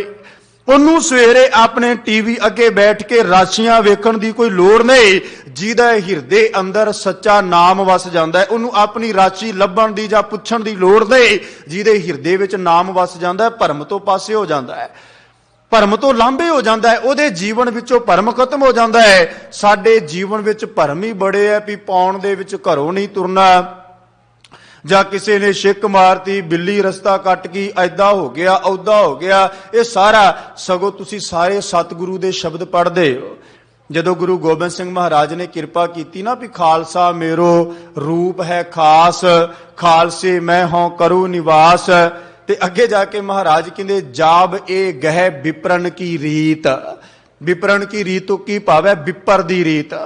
ਜਦੋਂ ਇਹ ਵਿਪਰ ਦੀ ਬ੍ਰਾਹਮਣਵਾਦ ਵਾਲੀ ਰੀਤ ਵਿੱਚ ਆਉਂਦਾ ਹੈ ਤੇ ਸਾਹਿਬ ਕਹਿੰਦੇ ਮੈਂ ਨਾ ਕਰੂ ਇਨਕੀ ਪ੍ਰਤੀਤ। ਜਦੋਂ ਇਹ ਆਖਦਾ ਹੈ ਵੀ ਆਹ ਦਿਨ ਮੇਰੇ ਵਾਸਤੇ ਚੰਗਾ ਹੈ, ਇਸ ਦਿਨ ਕੱਪੜੇ ਧੋਣੇ ਨੇ ਕਿ ਨਹੀਂ ਧੋਣੇ, ਇਸ ਦਿਨ ਕੇਸੀ ਇਸ਼ਨਾਨ ਕਰਨਾ ਹੈ ਨਹੀਂ ਕਰਨਾ, ਆਹ ਕਰਮ ਕਰਨਾ ਹੈ, ਪਾਉਣ ਵਿੱਚ ਜਾਣਾ ਹੈ, ਏਦਾਂ ਕਰਨਾ, ਆਹ ਸਾਰਾ ਭਰਮ ਤੇਰੇ ਹਿਰਦੇ ਵਿੱਚੋਂ ਖਤਮ ਹੋ ਜਾਣਾ ਚਾਹੀਦਾ। ਕਿਉਂਕਿ ਸਤਿਗੁਰੂ ਨੇ ਖਾਲਸਾ ਬਣਾਇਆ ਤੇ ਮਹਾਰਾਜ ਨੇ ਇਹ ਵੀ ਕਿਹਾ ਵੀ ਖਾਲਸਾ ਖੁਦ ਖੁਦਾ ਹੈ, ਕਿਸੇ ਦਾ ਅਧੀਨ ਨਹੀਂ ਹੈ, ਕਿਸੇ ਦੇ ਅੱਗੇ ਹੱਥ ਜੋੜਨ ਵਾਲਾ। ਸਾਹਿਬ ਕਹਿਣ ਲੱਗੇ ਆਪਣੇ ਹਿਰਦੇ ਵਿੱਚ ਨਾਮ ਨੂੰ ਧਾਰਨ ਕਰ, ਤੇ ਅੱਗੇ ਕਹਿ ਦਿੱਤਾ ਸੱਚ ਨਾਮ ਜਾਂ ਨਾਮ ਨਿਧ ਪਾਈ। ਸਾਹਿਬ ਕਹਿੰਦੇ ਸੱਚੇ ਨਾਮ ਨੂੰ ਧਿਆ ਕੇ ਨਾ, ਸੱਚੇ ਨਾਮ ਦੀ ਆਰਾਧਨਾ ਕਰਕੇ 9 ਨਿਧੀਆਂ ਦੀ ਪ੍ਰਾਪਤੀ ਹੋ ਜਾਏਗੀ। 9 ਨਿਧੀਆਂ ਜਿਹੜੀਆਂ ਆਪਾਂ ਪੜ੍ਹਦੇ ਆ ਨਾ, ਗੁਰੂ ਅਮਰਦਾਸ ਸਾਹਿਬ ਨੇ ਵੀ ਕਿਰਪਾ ਕੀਤੀ। ਮਹਾਰਾਜ ਕਹਿੰਦੇ ਨਵ ਨਿਧੀ 18 ਸਿੱਧੀ ਪਿੱਛੇ ਲੱਗੀਆਂ ਫਿਰਾਂ। ਮਹਾਰਾਜ ਕਹਿੰਦੇ 9 ਨਿਧੀਆਂ 18 ਸਿੱਧੀਆਂ ਤੇਰੇ ਮਗਰ ਮਗਰ ਪਿੱਛੇ ਪਿੱਛੇ, ਜਦੋਂ ਤੇਰੇ ਹਿਰਦੇ ਵਿੱਚ ਕਰਤੇ ਪੁਰਖ ਦਾ ਨਾਮ ਵਸ ਜਾਏ। ਜਦੋਂ ਤੇਰੇ ਹਿਰਦੇ ਅੰਦਰ ਅਕਾਲ ਪੁਰਖ ਵਾਹਿਗੁਰੂ ਦਾ ਨਾਮ ਵਸ ਜਾਏ, ਜਦੋਂ ਤੂੰ ਆਪਣੀ ਜ਼ੁਬਾਨ ਤੋਂ, ਆਪਣੀ ਰਸਨਾ ਤੋਂ ਉਹਦੀ ਆਰਾਧਨਾ ਕਰਨ ਲੱਗ ਪਵੇਂ, 9 ਨਿਧੀਆਂ ਦਾ ਤੂੰ ਮਾਲਕ ਹੈ, ਸਭ ਖਜ਼ਾਨੇ ਸਤਿਗੁਰੂ ਤੇਰੇ ਅੱਗੇ ਖੋਲ ਦਿੰਦਾ ਹੈ। ਬੜੀ ਪਿਆਰੀ ਮੈਨੂੰ ਇੱਕ ਘਟਨਾ ਯਾਦ ਆਈ, ਕਿਸੇ ਵਿਦਵਾਨ ਨੇ ਲਿਖਿਆ ਹੈ। ਉਹ ਕਹਿੰਦੇ ਵੀ ਜਦੋਂ ਬਾਬਾ ਮਰਦਾਨਾ ਸਾਹਿਬ ਗੁਰੂ ਨਾਨਕ ਸਾਹਿਬ ਪਾਤਸ਼ਾਹ ਨਾਲੋਂ ਪਹਿਲੀ ਉਦਾਸੀ ਕਰਕੇ 8 ਸਾਲ ਤੇ ਤਕਰੀਬਨ 3 ਮਹੀਨਿਆਂ ਦਾ ਸਮਾਂ ਵਿਦਵਾਨਾਂ ਨੇ ਲਿਖਿਆ ਹੈ। ਉਹ ਕਹਿੰਦੇ ਵੀ ਜਦੋਂ ਵਾਪਸ ਆਏ ਨਾ ਨਨਕਾਣਾ ਸਾਹਿਬ ਦੀ ਧਰਤੀ ਤੇ, ਤਲਵੰਡੀ ਦੀ ਧਰਤੀ ਤੇ ਉਸ ਵਕਤ ਕਹਿੰਦੇ ਵੀ ਗੁਰੂ ਨਾਨਕ ਸਾਹਿਬ ਨੇ ਭਾਈ ਮਰਦਾਨੇ ਨੂੰ ਕਿਹਾ ਵੀ ਮਰਦਾਨਿਆ ਜਾ ਤੂੰ ਵੀ ਆਪਣੇ ਪਰਿਵਾਰ ਦਾ ਹਾਲ ਚਾਲ ਪੁੱਛਿਆ, ਤੂੰ ਵੀ ਕੁਝ ਦਿਨ ਰਹਿ ਰਾ, ਫਿਰ ਅਗਲਾ ਜਿਵੇਂ ਕਰਤਾਰ ਦਾ ਹੁਕਮ ਹੋਵੇਗਾ। ਤੇ ਕਹਿੰਦੇ ਵੀ ਭਾਈ ਮਰਦਾਨਾ ਆ ਰਿਹਾ ਹੈ, ਅੱਗੋਂ ਕਾਜ਼ੀ ਨਾਲ ਮਿਲਾਪ ਹੁੰਦਾ ਹੈ। ਇੱਕ ਵਿਦਵਾਨ ਨੇ ਕਾਵ ਰੂਪ ਵਿੱਚ ਇਸ ਗੱਲ ਨੂੰ ਲਿਖਿਆ ਹੈ। ਕਹਿੰਦੇ ਕਾਜ਼ੀ ਨਾਲ ਮਿਲਾਪ ਹੋਇਆ ਤੇ ਉਹਨੇ ਮੀਰਜ਼ਾਦਾ ਕਹਿ ਕੇ ਆਵਾਜ਼ ਮਾਰੀ, ਕਹਿੰਦੇ ਮੀਰਜ਼ਾਦਿਆ ਗੱਲ ਸੁਣਾ। ਕੋਲ ਬਿਠਾ ਲਿਆ, ਕਹਿ ਲੱਗੇ ਵੀ ਤੈਨੂੰ ਐਸਾ ਨਾਨਕ ਤੋਂ ਕੀ ਪ੍ਰਾਪਤ ਹੋਇਆ, ਨਾਨਕ ਤੋਂ ਕੀ ਮਿਲਿਆ ਹੈ ਵੀ ਜਿਹੜਾ ਤੂੰ ਆਪਣੇ ਧਰਮ ਨੂੰ ਛੱਡੀ ਬੈਠਾ ਹੈ ਤੂੰ ਮੁਸਲਮਾਨ, ਨਾ ਮੈਂ ਤੈਨੂੰ ਕਦੇ ਨਮਾਜ਼ ਪੜ੍ਹਦਿਆਂ ਵੇਖਿਆ, ਨਾ ਮੈਂ ਤੈਨੂੰ ਕਦੇ ਹੱਜ ਕਰਦਿਆਂ ਵੇਖਿਆ, ਨਾ ਮੈਂ ਤੈਨੂੰ ਕਦੇ ਰੋਜ਼ੇ ਰੱਖਿਆ ਵੇਖਿਆ, ਭਾਵ ਤੂੰ ਸਭ ਕਰਮ ਇਸਲਾਮ ਵਾਲੇ ਮੁਸਲਮਾਨਾਂ ਵਾਲੇ ਕਰਦਾ ਹੀ ਨਹੀਂ, ਸਾਰੇ ਕਰਮ ਤੂੰ ਛੱਡ ਕੇ ਸਿਰਫ ਔਰ ਸਿਰਫ ਨਾਨਕ ਦੇ ਨਾਮ ਨੂੰ ਆਪਣੀ ਜ਼ੁਬਾਨ ਤੋਂ ਜਪਦਾ ਰਹਿਣਾ ਹੈ। ਹਰ ਵਕਤ ਤੈਨੂੰ ਐਸਾ ਨਾਨਕ ਤੋਂ ਮਿਲ ਕੀ ਗਿਆ। ਤੇ ਉਹ ਕਾਵ ਰੂਪ ਵਿੱਚ ਲਿਖਦੇ ਐ, ਕਹਿ ਲੱਗੇ ਵੀ ਜਦੋਂ ਕਾਜੀ ਪੁੱਛਦਾ ਹੈ ਨਾ ਮਰਦਾਨੇ ਨੂੰ, ਕਹਿੰਦੇ ਵੀ ਕਾਜ਼ੀ ਆਖਦਾ, ਕਹਿੰਦੇ ਮੁੱਲਾ ਕਹੇ ਮਰਦਾਨਿਆ ਮੈਂ 5 ਨਮਾਜ਼ਾਂ ਪੜ੍ਹੀਆਂ ਨੇ। ਮੁੱਲਾ ਬਾਬੇ ਮਰਦਾਨੇ ਨੂੰ ਆਖਦਾ, ਕਾਜੀ ਕਹਿੰਦਾ ਵੀ ਮੈਂ 5 ਨਮਾਜ਼ਾਂ ਦਾ ਪਾਠ ਕਰਦਾ ਜਾਂ 5 ਨਮਾਜ਼ਾਂ ਮੈਂ ਪੜ੍ਹਦਾ ਹੈ, ਵੀ ਤੂੰ 5 ਨਮਾਜ਼ੀ ਨਹੀਂ, ਤੂੰ ਨਮਾਜ਼ ਪੜ੍ਹਨ ਵਾਲਾ ਨਹੀਂ, ਨਾ ਤੂੰ ਹਾਜੀ, ਨਾ ਤੂੰ ਨਮਾਜ਼ੀ, ਨਾ ਤੂੰ ਰੋਜ਼ੇ ਰੱਖਣ ਵਾਲਾ, ਤੇ ਮੈਂ ਨਮਾਜ਼ ਪੜ੍ਹਨ ਵਾਲਾ ਹੈ ਤੇ ਮੈਂ ਰੱਬ ਦੇ ਘਰ, ਖੁਦਾ ਦੇ ਘਰ ਹੋ ਜਾਣਾ ਪ੍ਰਵਾਨ। ਤੇ ਮਰਦਾਨਿਆ ਤੂੰ ਮੁਸਲਮਾਨ ਹੈ ਤੇ ਤੂੰ ਤੇ ਉਹਦੇ ਘਰ ਵਿੱਚ ਪ੍ਰਵਾਨ ਹੋਏਗਾ ਨਹੀਂ, ਕਿਉਂਕਿ ਤੂੰ ਨਮਾਜ਼ ਨਹੀਂ ਪੜ੍ਹਦਾ। ਮੁੱਲਾ ਕਹੇ ਮਰਦਾਨਿਆ ਮੈਂ 5 ਨਮਾਜ਼ਾਂ ਪੜ੍ਹੀਆਂ ਨੇ। ਤੇ ਬਾਬਾ ਮਰਦਾਨਾ ਆਖਦਾ, ਕਹਿੰਦੇ ਫਿਰ ਮਰਦਾਨਾ ਕਹੇ ਮੈਂ ਕੀ ਕਰਾਂ, ਇੱਧਰ ਤਾਂ ਅੱਖਾਂ ਖੁਦਾ ਨਾਲ ਲੜੀਆਂ ਨੇ। ਕਹਿੰਦੇ ਵੀ ਮਰਦਾਨਾ ਕਹਿੰਦਾ ਵੀ ਫਿਰ ਮੈਂ ਕੀ ਕਰਾਂ ਭਾਈ, ਤੂੰ ਨਮਾਜ਼ਾਂ ਪੜ੍ਹੀਆਂ ਰੱਬ ਦੀ, ਖੁਦਾ ਦੀ ਪ੍ਰਾਪਤੀ ਵਾਸਤੇ ਵੀ ਖੁਦਾ ਮਿਲ ਪਏ, ਠੀਕ ਹੈ ਪੜ੍ਹੀਆਂ ਪੜ੍ਹਦਾ ਰਹੇ, ਖੁਦਾ ਮਿਲ ਪਏਗਾ, ਪਰ ਇੱਥੇ ਤੇ ਪਹਿਲਾਂ ਹੀ ਮੈਂ ਆਪਣੇ ਹਿਰਦੇ ਵਿੱਚ ਖੁਦਾ ਨੂੰ ਵਸਾਇਆ ਹੋਇਆ, ਮੇਰੇ ਹਿਰਦੇ ਅੰਦਰ ਖੁਦਾ ਵਸਦਾ, ਇਹਨਾਂ ਅੱਖਾਂ ਤੋਂ ਮੈਂ ਖੁਦਾ ਵੇਖਦਾ ਹੈ, ਇਹ ਮੇਰੇ ਹਰ ਵਕਤ ਹਰ ਸਮੇਂ ਖੁਦਾ ਨਾਲ ਹੈ। ਤੇ ਫਿਰ ਅਗਲੀ ਗੱਲ ਕਹਿੰਦੇ ਮੁੱਲਾ ਕਹੇ ਮਰਦਾਨਿਆ ਅਸੀਂ ਜੰਨਤ ਦੇ ਮੇਵੇ ਖਾਵਾਂਗੇ। ਕਾਜ਼ੀ ਆਖਦਾ, ਮੁੱਲਾ ਆਖਦਾ, ਕਹਿੰਦਾ ਮਰਦਾਨਿਆ ਅਸੀਂ ਜਦੋਂ ਖੁਦਾ ਦੇ ਘਰ ਜਾਵਾਂਗੇ ਨਾ, ਰੱਬ ਦੇ ਘਰ ਜਾਵਾਂਗੇ ਤੇ ਉੱਥੇ ਖਾਣ ਵਾਸਤੇ ਸਾਨੂੰ ਜੰਨਤ ਦੇ ਮਿੱਠੇ ਮੇਵੇ ਮਿਲਣੇ ਐ, ਤੇ ਤੂੰ ਉਹਨਾਂ ਮੇਵਿਆਂ ਤੋਂ ਵਿਹੂਣਾ ਰਵੇਂਗਾ, ਸਖਣਾ ਤੈਨੂੰ ਤੇ ਕੁਝ ਨਹੀਂ ਮਿਲਣਾ। ਤੇ ਬਾਬੇ ਮਰਦਾਨੇ ਨੂੰ ਕਿੰਨਾ ਵਿਸ਼ਵਾਸ ਹੈ ਸਤਿਗੁਰੂ ਨਾਨਕ ਤੇ, ਬਾਬੇ ਨਾਨਕ ਤੇ। ਬਾਬਾ ਮਰਦਾਨਾ ਕਹਿੰਦਾ ਮੁੱਲਾ ਜੀ ਉੱਥੇ ਸਾਡੀ ਹੈ ਬਾਦਸ਼ਾਹੀ, ਅਸੀਂ ਆਪਣੇ ਹੱਥੀਂ ਵਰਤਾਵਾਂਗੇ। ਕਹਿ ਲੱਗੇ ਵੀ ਬਾਬਾ ਮਰਦਾਨਾ ਉਸ ਕਾਜੀ ਨੂੰ ਆਖਦਾ, ਕਹਿੰਦਾ ਮੁੱਲਾ ਜੀ, ਕਾਜੀ ਜੀ ਠੀਕ ਹੈ ਤੁਸੀਂ ਖੁਦਾ ਦੇ ਘਰ ਵਿੱਚ ਜੰਨਤ ਦੇ ਮਿੱਠੇ ਮੇਵੇ ਖਾਵੋਗੇ, ਪਰ ਯਾਦ ਰੱਖਿਓ ਉੱਥੇ ਬਾਦਸ਼ਾਹੀ ਸਾਡੀ ਚੱਲਦੀ, ਕਿਉਂਕਿ ਉੱਥੇ ਬਾਬੇ ਨਾਨਕ ਦਾ ਰਾਜ ਹੈ, ਤੇ ਜਿੱਥੇ ਬਾਬੇ ਨਾਨਕ ਦਾ ਰਾਜ ਹੈ ਉੱਥੇ ਮਰਦਾਨੇ ਦਾ ਰਾਜ ਹੈ। ਤੇ ਜਦੋਂ ਤੁਸੀਂ ਉਹ ਮੇਵੇ ਲੈਣ ਵਾਸਤੇ ਕਹਿੰਦੇ ਉਹ ਦੇਣੇ, ਕਹਿੰਦੇ ਵੀ ਅਸੀਂ ਆਪਣੇ ਹੱਥੀਂ ਵਰਤਾਵਾਂਗੇ। ਬਾਬਾ ਮਰਦਾਨਾ ਕਹਿੰਦਾ ਉੱਥੇ ਮੈਂ ਹੀ ਆਪਣੇ ਹੱਥੀਂ ਉਹ ਮੇਵੇ ਦੇਣੇ ਨੇ, ਮੈਂ ਆਪਣੇ ਹੱਥੀਂ। ਇੰਨਾ ਵਿਸ਼ਵਾਸ ਸਤਿਗੁਰੂ ਨਾਨਕ ਪਾਤਸ਼ਾਹ ਤੇ, ਭਰੋਸਾ ਗੁਰੂ ਨਾਨਕ ਸਾਹਿਬ ਤੇ ਬਾਬੇ ਮਰਦਾਨੇ ਨੂੰ। ਉਹ ਕਹਿੰਦਾ ਜਿੱਥੇ ਇਹ ਸੰਸਾਰ, ਇਹ ਭਾਵੇਂ ਇਹ ਲੋਕ ਹੋਵੇ, ਪਰ ਲੋਕ ਹੋਵੇ, ਇੱਥੇ ਹੋਵੇ, ਉੱਥੇ ਹਰ ਥਾਂ ਤੇ ਗੁਰੂ ਨਾਨਕ ਦੀ ਬਾਦਸ਼ਾਹੀ ਹੈ, ਤੇ ਜਿੱਥੇ ਗੁਰੂ ਨਾਨਕ ਦੀ ਬਾਦਸ਼ਾਹੀ ਹੈ ਉੱਥੇ ਆਪਣੇ ਆਪ ਬਾਬਾ ਮਰਦਾਨਾ ਨਾਲ ਨਾਲ ਸੇਵਕ ਬਣ ਕੇ। ਜਦੋਂ ਵਿਸ਼ਵਾਸ ਭਰੋਸਾ ਆ ਗਿਆ, ਸਾਹਿਬ ਕਹਿੰਦੇ 9 ਨਿਧੀਆਂ 18 ਸਿੱਧੀਆਂ ਮਗਰ ਮਗਰ ਗੁਰੂ ਨਾਨਕ ਸਾਰਾ ਆਪਣਾ ਖਜ਼ਾਨਾ ਹੀ ਆਪਣੇ ਸਿੱਖ ਅੱਗੇ ਖੋਲ ਦਿੰਦਾ ਵੀ ਭਲਿਆ ਤੂੰ ਗੁਰੂ ਨਾਨਕ ਦਾ ਹੋਇਆ ਤੇ ਗੁਰੂ ਨਾਨਕ ਤੇਰਾ, ਤੇ ਜਿਹਦਾ ਗੁਰੂ ਨਾਨਕ ਹੋ ਗਿਆ ਫਿਰ ਇਸ ਸੰਸਾਰ ਵਿੱਚ ਕਿਸ ਚੀਜ਼ ਦੀ ਉਹਨੂੰ ਘਾਟ ਹੈ, ਕਿਸ ਚੀਜ਼ ਦੀ ਉਹਨੂੰ ਘਾਟ ਹੈ, ਕਿ ਉਹਨੂੰ ਮੰਗਣਾ ਆਪਣੀ ਜ਼ੁਬਾਨ ਤੋਂ ਕੁਝ ਰਹੇ। ਸਾਹਿਬ ਕਹਿੰਦੇ 9 ਨਿਧੀਆਂ 18 ਸਿੱਧੀਆਂ ਦੀ ਪ੍ਰਾਪਤੀ, ਰੋਵੈ ਪੂਤ ਨਾ ਕਲਪੈ ਮਾਈ। ਹੁਣ ਮਹਾਰਾਜ ਕਹਿ ਲੱਗੇ ਵੀ ਜਦੋਂ ਨਾਮ ਹਿਰਦੇ ਵਿੱਚ ਵਸ ਜਾਏ ਨਾ, ਤੇ ਫਿਰ ਇਹ ਜਿਹੜਾ ਰੂਪ ਹੈ ਪੂਤ, ਪੂਤ ਤੋਂ ਭਾਵ ਹੈ ਪੁੱਤ, ਤੇ ਪੁੱਤ ਇਹ ਮਨ ਨੂੰ ਕਿਹਾ ਹੈ, ਮਾਇਆ ਦਾ ਪੁੱਤਰ ਮਨ। ਸਾਹਿਬ ਕਹਿੰਦੇ ਰੂਪ ਹੈ ਪੂਤ ਨਾ ਕਲਪ ਹੈ ਮਾਈ। ਕਹਿ ਲੱਗੇ ਵੀ ਫਿਰ ਇਹ ਜਿਹੜਾ ਮਨ ਹੈ ਨਾ, ਇਹ ਮਾਇਆ ਦੇ ਆਪ ਪਾਸੇ ਹੋ ਕੇ, ਆਪਣੀ ਮਾਤ ਤੋਂ ਪਾਸੇ ਹੋ ਕੇ ਰੋਂਦਾ ਨਹੀਂ ਹੈ। ਫਿਰ ਇਹ ਬਿਲਕੁਲ ਸਥਿਰ ਹੋ ਜਾਂਦਾ ਹੈ, ਟਿਕਾ ਵਿੱਚ ਆ ਜਾਂਦਾ ਹੈ। ਤੇ ਅੱਗੇ ਸਾਹਿਬ ਨੇ ਕਿਹਾ ਏਤ ਮੋਹ ਡੂਬਾ ਸੰਸਾਰ। ਕਹਿੰਦੇ ਵੀ ਇਸ ਮੋਹ ਦੇ ਵਿੱਚ ਨਾ ਸਾਰਾ ਸੰਸਾਰ ਡੁੱਬਾ ਪਿਆ, ਗੋਤੇ ਖਾਣ ਦਿਆ ਹੈ। ਕਿਸੇ ਨੂੰ ਕੋਈ ਸਮਝ ਨਹੀਂ, ਕਿਸੇ ਨੂੰ ਕਿਸੇ ਤਰ੍ਹਾਂ ਦੀ ਕੋਈ ਸੂਝ-ਬੂਝ ਨਹੀਂ, ਡੁੱਬੇ ਪਏ ਹੈ। ਤੇ ਡੁੱਬਦਾ ਮਨੁੱਖ ਜਿੰਨਾ ਮਰਜੀ, ਜਿਹਨੂੰ ਤਰਨਾ ਨਾ ਆਉਂਦਾ ਹੋਵੇ, ਜਿਹੜਾ ਤਰ ਨਹੀਂ ਸਕਦਾ ਪਾਣੀ ਵਿੱਚ, ਡੁੱਬਦਾ ਹੈ, ਗੋਤੇ ਖਾਂਦਾ ਹੈ, ਬੜਾ ਪਰੇਸ਼ਾਨ। ਆਖਰਕਾਰ ਡੁੱਬ ਕੇ ਕੁਝ ਸਮੇਂ ਬਾਅਦ ਇਹ ਸਰੀਰ ਉਹਦਾ ਖਤਮ ਹੋ ਜਾਂਦਾ ਹੈ, ਮੌਤ ਹੋ ਜਾਂਦੀ, ਮਰ ਜਾਂਦਾ ਹੈ। ਸਾਹਿਬ ਕਹਿੰਦੇ ਇਹ ਸੰਸਾਰ ਪੂਰਾ ਜਗਤ ਇਸ ਮੋਹ ਦੇ ਵਿੱਚ ਗੋਤੇ ਖਾ ਰਿਹਾ, ਡੁੱਬਾ ਹੋਇਆ ਹੈ। ਤੇ ਡੁੱਬੇ ਹੋਏ ਨੂੰ ਕੋਈ ਸੂਝ-ਬੂਝ ਹੀ ਨਹੀਂ ਪ੍ਰਾਪਤ ਹੋ ਰਹੀ ਵੀ ਹੁਣ ਕਰਾਂ ਕੀ, ਜਾਵਾਂ ਕਿਸ ਪਾਸੇ। ਹਰ ਪਾਸੇ ਇੰਨਾ ਵਿਸਤਾਰ ਮੋਹ ਦਾ, ਇੰਨਾ ਭਰਿਆ ਪਿਆ ਦੁਨੀਆ ਦੇ ਪਦਾਰਥਾਂ ਨਾਲ, ਕੀ ਕਰਾਂ ਕੀ ਨਾ ਕਰਾਂ ਸਮਝ ਨਹੀਂ ਪੈ ਰਹੀ। ਤੇ ਮਹਾਰਾਜ ਗੁਰੂ ਨਾਨਕ ਸਾਹਿਬ ਅੱਗੇ ਕਿਰਪਾ ਕਰਦੇ, ਕਹਿੰਦੇ ਗੁਰਮੁਖ ਕੋਈ ਉਤਰੈ ਪਾਰ, ਕੋਈ ਵਿਰਲਾ ਵਿਰਲਾ ਗੁਰਮੁਖ ਇਸ ਮੋਹ ਤੋਂ ਪਾਰਲੇ ਪਾਸੇ ਪਹੁੰਚਦਾ ਹੈ। ਹਰ ਕੋਈ ਨਹੀਂ ਪਹੁੰਚਦਾ, ਹਰ ਕੋਈ ਬੰਦਾ ਨਹੀਂ। ਬੜਾ ਇਹ ਭਾਵੇਂ ਸਾਹਿਬ ਨੇ ਰਹਿਮਤ ਕੀਤੀ, ਮਹਾਰਾਜ ਕਹਿੰਦੇ ਵੀ ਇਹ ਸੰਸਾਰ ਸਮੁੰਦਰ ਵਿੱਚੋਂ ਉਹੀ ਤਰਦਾ ਹੈ ਜਿਹਦੇ ਹਿਰਦੇ ਵਿੱਚ ਸਤਿਗੁਰੂ ਦਾ ਸ਼ਬਦ ਵਸ ਜਾਏ। ਜਾਂ ਮਹਾਰਾਜ ਬਾਬਾ ਕਬੀਰ ਸਾਹਿਬ ਨੇ ਕਿਰਪਾ ਕੀਤੀ ਵੀ ਜਿਹਦੇ ਤੇ ਪਾਪਾਂ ਦਾ ਭਾਰ ਨਾ ਹੋਵੇ। ਮਹਾਰਾਜ ਕਹਿੰਦੇ ਹਰੂਏ ਹਰੂਏ ਤਿਰ ਗਏ, ਡੂਬੇ ਸੇ ਜਿਨ ਸਿਰ ਭਾਰ। ਕਹਿੰਦੇ ਵੀ ਉਹ ਡੁੱਬਦੇ ਜਿਨ੍ਹਾਂ ਦੇ ਹਿਰਦੇ ਵਿੱਚ ਪਾਪਾਂ ਦਾ, ਦੁਨੀਆ ਦੇ ਪਦਾਰਥਾਂ ਦਾ ਭਾਰ ਹੋਵੇ। ਜਿਹੜੇ ਅਕਾਲ ਪੁਰਖ ਦੇ ਨਾਮ ਨੂੰ ਤਰਦੇ ਜਪਦੇ ਨੇ, ਉਹ ਇਸ ਭਾਵ ਸਾਗਰ ਤੋਂ ਪਾਰ ਹੋ ਗਏ, ਤਰ ਗਏ। ਉਹਨਾਂ ਵਾਸਤੇ ਪਤਾ ਸੰਸਾਰ ਸਾਗਰ ਕਿਹੋ ਜਿਹਾ। ਗੁਰੂ ਅਰਜਨ ਦੇਵ ਸਾਹਿਬ ਮਹਾਰਾਜ ਨੇ ਬੜੀ ਰਹਿਮਤ ਕੀਤੀ। ਮਹਾਰਾਜ ਕਹਿ ਲੱਗੇ ਵੀ ਸਿੰਧ ਸਮਾਇਓ ਘਟਕੇ ਮਾਹੇ। ਕਹਿੰਦੇ ਵੀ ਇਹ ਜਿਹੜਾ ਸਮੁੰਦਰ ਹੈ ਨਾ, ਕਹਿੰਦੇ ਵੀ ਇਹ ਹਿਰਦੇ ਵਿੱਚ ਵਸ ਗਿਆ, ਭਾਵ ਰੱਬ ਦਾ ਨਾਮ। ਉਹ ਉਹਨਾਂ ਵਾਸਤੇ ਸਾਗਰ ਤਰਨਾ ਕੋਈ ਬਹੁਤੀ ਵੱਡੀ ਗੱਲ ਨਹੀਂ ਹੈ। ਕਿਵੇਂ ਮਹਾਰਾਜ ਕਹਿੰਦੇ ਸਾਗਰ ਤਰਿਓ ਬਾਛਰ ਖੋਜ। ਬਾਛਰ ਖੋਜ ਤੋਂ ਭਾਵ ਬਾਛਰ ਕਹਿੰਦੇ ਬੱਚੇ ਨੂੰ, ਖੋਜ ਕਹਿੰਦੇ ਨੇ ਉਹਦਾ ਪੈਰ ਖੁਰਾ, ਖੋਜ ਖੁਰਾ ਕਹਿੰਦੇ ਨਾ ਆਪਾਂ। ਮਹਾਰਾਜ ਕਹਿੰਦੇ ਸਾਗਰ ਤਰਿਓ ਬਾਛਰ ਖੋਜ। ਇਹ ਸਾਗਰ ਨੂੰ ਤਰਨਾ ਉਹਦੇ ਵਾਸਤੇ ਇਦਾਂ ਦਾ ਹੈ ਜਿਵੇਂ ਵੱਛਾ ਹੁੰਦਾ ਹੈ ਨਾ, ਵੱਛਾ ਬਿਲਕੁਲ ਉਹਦਾ ਛੋਟਾ ਜਿਹਾ ਪੈਰ ਹੁੰਦਾ ਹੈ, ਤੇ ਗਿੱਲੀ ਥਾਂ ਤੇ ਜਦੋਂ ਉਹ ਪੈਰ ਰੱਖਦਾ ਹੈ ਤੇ ਬਿਲਕੁਲ ਛੋਟੀ ਜੀ ਇੱਕ ਕਹਿ ਲਓ ਵੀ ਮੋਰੀ ਬਣ ਜਾਂਦੀ ਹੈ, ਮਿੱਟੀ ਥੱਲੇ ਹੋ ਜਾਂਦੀ, ਛੋਟਾ ਜਿਹਾ। ਤੇ ਉਹਦੇ ਚ ਪਾਣੀ ਪਾਈਏ ਤੇ ਉਹਨੂੰ ਪਾਰ ਕਰਨਾ ਬੰਦੇ ਵਾਸਤੇ ਕਿੰਨਾ ਕੁ ਵੱਡਾ ਹੈ। ਚਲੋ ਛੋਟੇ ਵੱਛੇ ਦੀ ਤੇ ਗੱਲ ਛੱਡੋ, ਕੋਈ ਚੰਗਾ ਜਾਨਵਰ ਹੋਵੇ, ਵੱਡਾ ਬਲਦ ਹੋਵੇ, ਤੇ ਉਹਦਾ ਪੈਰ ਕਿੰਨਾ ਕੁ ਹੁੰਦਾ, ਵੱਧ ਤੋਂ ਵੱਧ ਇੰਨਾ ਮੇਰੇ ਹੱਥ ਜੇ ਸਾਈਜ਼ ਜਿੱਡਾ ਹੋਏਗਾ। ਤੇ ਉਹਨੂੰ ਪਾਰ ਕਰਨਾ ਕਿੰਨਾ ਔਖਾ, ਕੋਈ ਵੀ ਬੱਚਾ ਕਰ ਸਕਦਾ। ਪਰ ਮਹਾਰਾਜ ਕਹਿੰਦੇ ਜਿਹੜੇ ਗੁਰਮੁਖ ਪਿਆਰੇ ਹੈ, ਰੱਬ ਦੇ ਭਗਤ ਹੈ, ਪਰਮਾਤਮਾ ਨੂੰ ਜਪਣ ਵਾਲੇ, ਉਹਨਾਂ ਵਾਸਤੇ ਸੰਸਾਰ ਸਾਗਰ ਪਾਰ ਕਰਨਾ ਕੋਈ ਵੱਡੀ ਗੱਲ ਨਹੀਂ।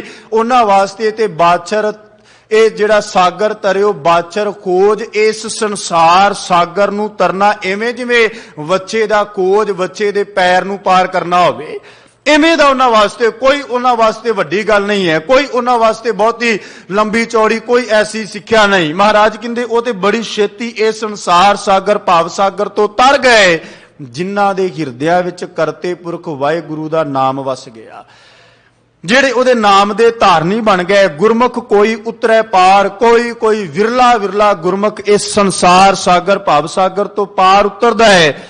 ਏਤ ਮੋਹ ਫਿਰ ਜੂਨੀ ਪਾਹੇ। ਸਾਹਿਬ ਕਹਿੰਦੇ ਇਸ ਮੋਹ ਦੇ ਵਸ ਵਿੱਚ ਹੋ ਕੇ ਨਾ ਜੂਨਾ ਵਿੱਚ ਆਉਣਾ ਪੈਂਦਾ ਹੈ। ਵਾਰ-ਵਾਰ ਜੰਮਣਾ, ਵਾਰ-ਵਾਰ ਮਰਨਾ, ਵਾਰ-ਵਾਰ ਮਰਨਾ, ਜੰਮਣਾ। ਇਹ ਸੰਸਾਰ ਵਿੱਚ ਐਨ ਪੂਰਾ ਇਹ ਬੰਦਾ ਜੰਮਦਾ ਮਰਦਾ ਰਹਿੰਦਾ, ਜੂਨਾ ਵਿੱਚ ਪਿਆ ਰਹਿੰਦਾ ਹੈ। ਤੇ ਸਾਹਿਬ ਕਹਿੰਦੇ ਮੋਹੇ ਲਾਗਾ ਜੰਮਪੁਰ ਜਾਏ। ਤੇ ਮਹਾਰਾਜ ਕਹਿੰਦੇ ਮੋਹ ਵਿੱਚ ਲੱਗਾ ਹੋਇਆ ਨਾ ਜਮਾਂ ਦੀ ਪੁਰੀ ਵਿੱਚ ਜਾਂਦਾ ਹੈ। ਜਮਾਂ ਦੀ ਪੁਰੀ ਵਿੱਚ ਕੋਈ ਹੋਰ ਉਹਦੇ ਵਾਸਤੇ ਰਸਤਾ ਹੈ ਹੀ ਨਹੀਂ। ਜਿਹੜਾ ਬੰਦਾ ਪੂਰੀ ਉਮਰ ਪੂਰਾ ਆਪਣਾ ਸਮਾਜ ਅੰਦਰ, ਦੁਨੀਆ ਅੰਦਰ ਵਿਚਰਦਾ ਹੋਇਆ ਮੋਹ ਦੇ ਵਿੱਚ ਹੀ ਗਚਤ ਰਿਹਾ, ਦੁਨੀਆ ਦੇ ਪਿਆਰ ਪ੍ਰੇਮ ਦੇ ਵਿੱਚ ਹੀ ਗਚਤ ਰਿਹਾ, ਖਚਤ ਰਿਹਾ, ਤੇ ਸਾਹਿਬ ਕਹਿ ਲੱਗੇ ਵੀ ਉਹ ਕਦੇ ਵੀ ਉਸ ਕਰਤੇ ਪੁਰਖ ਵਾਹਿਗੁਰੂ ਦੇ ਘਰ ਤੱਕ ਨਹੀਂ, ਸਗੋਂ ਜੂਨਾ ਵਿੱਚ ਪੈ ਕੇ ਤੇ ਜਮਾ ਦੀ ਪੁਰੀ ਵਿੱਚ ਵਾਰ-ਵਾਰ ਜਾਣਾ ਪਵੇਗਾ।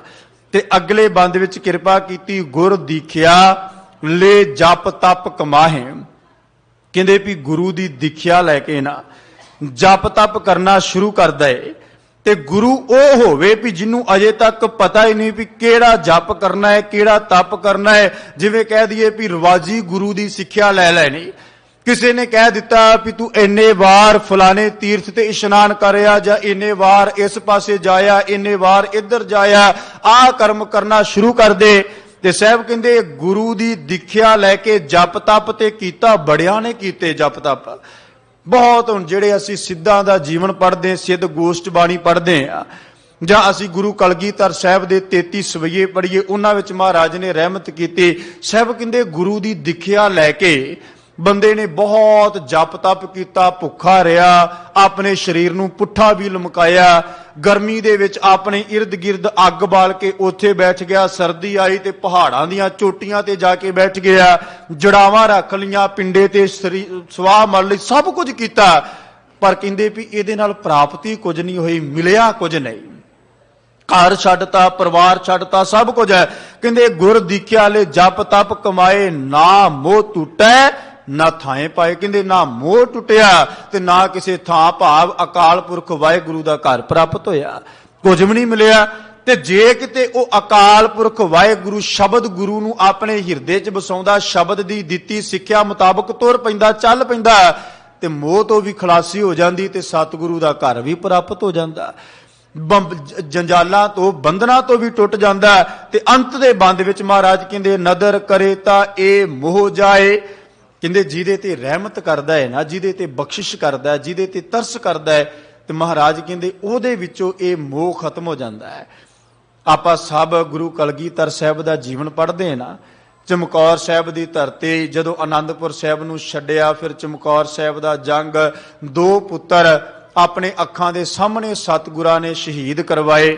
ਤੇ ਫਿਰ ਜਦੋਂ ਗੜੀ ਦੇ ਵਿੱਚੋਂ ਮਾਛੀਵਾੜੇ ਸਾਹਿਬ ਦਾ ਰਸਤਾ, ਤੇ ਸਾਹਿਬ ਜਦੋਂ ਆਪਣੇ ਵੱਡੇ ਪੁੱਤਰ ਬਾਬੇ ਅਜੀਤ ਸਿੰਘ ਪਾਸੋਂ ਲੰਘਦੇ ਹੈ, ਤੇ ਭਾਈ ਦਇਆ ਸਿੰਘ ਨੇ ਕਿਹਾ ਸੀ ਨਾ ਵੀ ਸਤਿਗੁਰੂ ਤੁਹਾਡਾ ਵੱਡਾ ਪੁੱਤ ਹੈ, ਉਹ ਤੁਹਾਡਾ ਛੋਟਾ ਪੁੱਤਰ ਹੈ, ਇਹਨਾਂ ਦੇ ਸਰੀਰ ਤੇ ਕਿਉਂ ਨਾ ਕਫਨ ਪਾ ਦਿੱਤਾ ਜਾਏ। ਤੇ ਕੈਸਾ ਸਤਿਗੁਰੂ ਕਲਗੀਧਰ ਪਾਤਸ਼ਾਹ ਦਾ ਜੀਵਨ। ਮਹਾਰਾਜ ਕਹਿੰਦੇ ਵੀ ਨਹੀਂ, ਇਹ ਦੋਵੇਂ ਨਹੀਂ, ਜਿੰਨੇ ਇੱਥੇ ਪਏ ਗੁਰੂ ਦੇ ਸਿੱਖ, ਜਿਨ੍ਹਾਂ ਨੇ ਆਪਣੇ ਤਨ ਨੂੰ ਗੁਰੂ ਵਾਸਤੇ ਕੁਰਬਾਨ, ਸਾਰੇ ਮੇਰੇ ਪੁੱਤਰ ਹੈ। ਜੇ ਪਾਉਣਾ ਹੈ ਤੇ ਸਾਰਿਆਂ ਤੇ ਭਾਈ ਦਇਆ ਸਿੰਘ ਪਾ, ਜੇ ਨਹੀਂ ਪਾਉਣਾ ਤੇ ਇਹਨਾਂ ਤੇ ਵੀ ਨਹੀਂ, ਅੱਗੇ ਤਰੋ। ਐਸਾ ਸਤਿਗੁਰੂ ਦਾ ਜੀਵਨ। ਤੇ ਆਪਣੇ ਖਾਲਸੇ ਨੂੰ, ਆਪਣੇ ਸਿੱਖਾਂ ਨੂੰ ਵੀ ਇਸ ਸੰਸਾਰ ਵਿੱਚ ਇਸ ਤਰ੍ਹਾਂ ਰਹਿਣ ਵਾਸਤੇ ਸਤਿਗੁਰੂ ਨੇ ਉਸ ਇਤਿਹਾਸ ਦੇ ਵਿੱਚੋਂ, ਉਸ ਐਸੀ ਘਟਨਾ ਦੇ ਵਿੱਚੋਂ ਆਪਣੇ ਸਿੱਖ ਨੂੰ ਸਿੱਖਿਆ ਦਿੱਤੀ ਵੀ ਇਹ ਜੀਵਨ ਦੇ ਅੰਦਰ ਦੁੱਖ ਸੁੱਖ ਹਰਖ ਸੋਗ, ਇਹ ਐਸਾ ਇਹਨਾਂ ਨੂੰ ਬਿਲਕੁਲ ਸਮ ਰੱਖ, ਬਰਾਬਰ ਰੱਖ। ਸੁੱਖ ਦੇ ਵਿੱਚ ਰੱਬ ਨਾ ਭੁੱਲੇ ਤੇ ਦੁੱਖਾਂ ਦੇ ਵਿੱਚ ਤੇਰੇ ਹਿਰਦੇ ਅੰਦਰੋਂ, ਤੇਰੇ ਮਨ ਵਿੱਚੋਂ ਵਾਰ-ਵਾਰ ਇਹ ਨਾ ਹੋਵੇ ਵੀ ਗੁਰੂ ਘਰ ਜਾ ਕੇ ਬੰਦਾ ਵਾਰ-ਵਾਰ ਅਰਦਾਸਾਂ। ਸੁੱਖ ਦੇ ਵਿੱਚ ਵੀ ਅਕਾਲ ਪੁਰਖ ਹੋਵੇ, ਦੁੱਖਾਂ ਦੇ ਵਿੱਚ ਵੀ ਉਸ ਪਰਮਾਤਮਾ ਨਿਰੰਕਾਰ ਅੱਗੇ ਅਰਦਾਸ ਹੋਵੇ, ਗੁਰੂ ਦਾ ਸ਼ਬਦ ਦਾ ਪੱਲਾ ਫੜਿਆ ਹੋਵੇ, ਬੰਦਾ ਡੋਲੇ ਨਾ। ਤੇ ਸਾਹਿਬ ਕਹਿੰਦੇ ਨਦਰ ਕਰੇ ਤਾਂ ਇਹ ਮੋਹ ਜਾਏ, ਨਾਨਕ ਹਰਿ ਸਿਉ ਰਹਿ ਸਮਾਏ। ਹੇ ਨਾਨਕ, ਉਹ ਅਕਾਲ ਪੁਰਖ ਵਾਹਿਗੁਰੂ ਦੇ ਨਾਮ ਵਿੱਚ ਸਮਾ ਜਾਂਦੇ ਨੇ, ਇੱਕ ਹੋ ਜਾਂਦੇ ਨੇ। ਫਿਰ ਉਹ ਜਿਵੇਂ ਪਾਣੀ ਵਿੱਚ ਪਾਣੀ ਸਮਾ ਜਾਂਦਾ ਹੈ, ਜਿਵੇਂ ਮਹਾਰਾਜ ਬਾਬਾ ਕਬੀਰ ਸਾਹਿਬ ਨੇ ਕਿਹਾ ਨਾ ਵੀ ਹਲਦੀ ਤੇ ਲੂਣ ਉਹਨਾਂ ਦਾ ਸੁਮੇਲ ਹੋ ਜਾਏ, ਤੇ ਉਹ ਨਾ ਹਲਦੀ ਹਲਦੀ ਰਹਿੰਦੀ, ਨਾ ਲੂਣ ਲੂਣ ਰਹਿੰਦਾ, ਦੋਵਾਂ ਦਾ ਰੰਗ ਇੱਕ ਦੂਜੇ ਦੇ ਨਾਲ ਮਿਲ ਕੇ। ਕਹਿੰਦੇ ਇਸੇ ਤਰ੍ਹਾਂ ਸਤਿਗੁਰੂ ਕਹਿੰਦੇ ਭਲਿਆ ਤੂੰ ਆਪਣੇ ਸਤਿਗੁਰੂ ਦਾ ਜਾਪ ਕਰ, ਹਿਰਦੇ 'ਚ ਵਸਾ, ਤੇ ਨਿਰੰਕਾਰ ਦੇ ਨਾਲ ਆਤਮਾ ਪ੍ਰਾਤਮਾ ਇੱਕੋ ਕਰੇ। ਇਹ ਆਤਮਾ ਪਰਮ ਆਤਮਾ ਵਿੱਚ ਲੀਨ ਹੋ ਜਾਏ, ਸਮਾ ਜਾਏ। ਗੁਰੂ ਦਾ ਸ਼ਬਦ ਤੇਰੇ ਹਿਰਦੇ ਦਾ ਜੀਵਨ ਦਾ ਸ਼ਿੰਗਾਰ ਬਣ ਜਾਏ। ਵਿਚਾਰ ਕਰਦਿਆਂ ਹੋਈਆਂ ਭੁੱਲਾਂ ਦੀ ਖਿਮਾ ਗੁਰੂ ਅਤੇ ਗੁਰੂ ਕੀ ਸੰਗਤ ਬਖਸ਼ਣ ਜੋਗਿਆ ਜੀ ਬਖਸ਼ ਦੇਣਾ। ਹੋਈਆਂ ਭੁੱਲਾਂ ਦੀ ਖਿਮਾ ਬਖਸ਼ੋ, ਅਸੀਸ ਬਲਾਓ ਫਤਿਹ। ਵਾਹਿਗੁਰੂ ਜੀ ਕਾ ਖਾਲਸਾ, ਵਾਹਿਗੁਰੂ ਜੀ ਕੀ ਫਤਿਹ।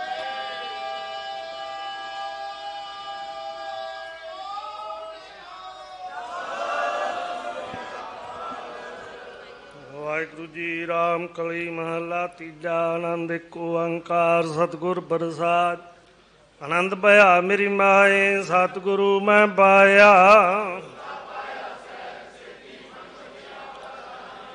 ਰਾਗ ਰਤਨ ਪਰਵਾਰ ਪਰੀਆਂ ਸ਼ਬਦ ਗਾਵਣ ਆਈਆ।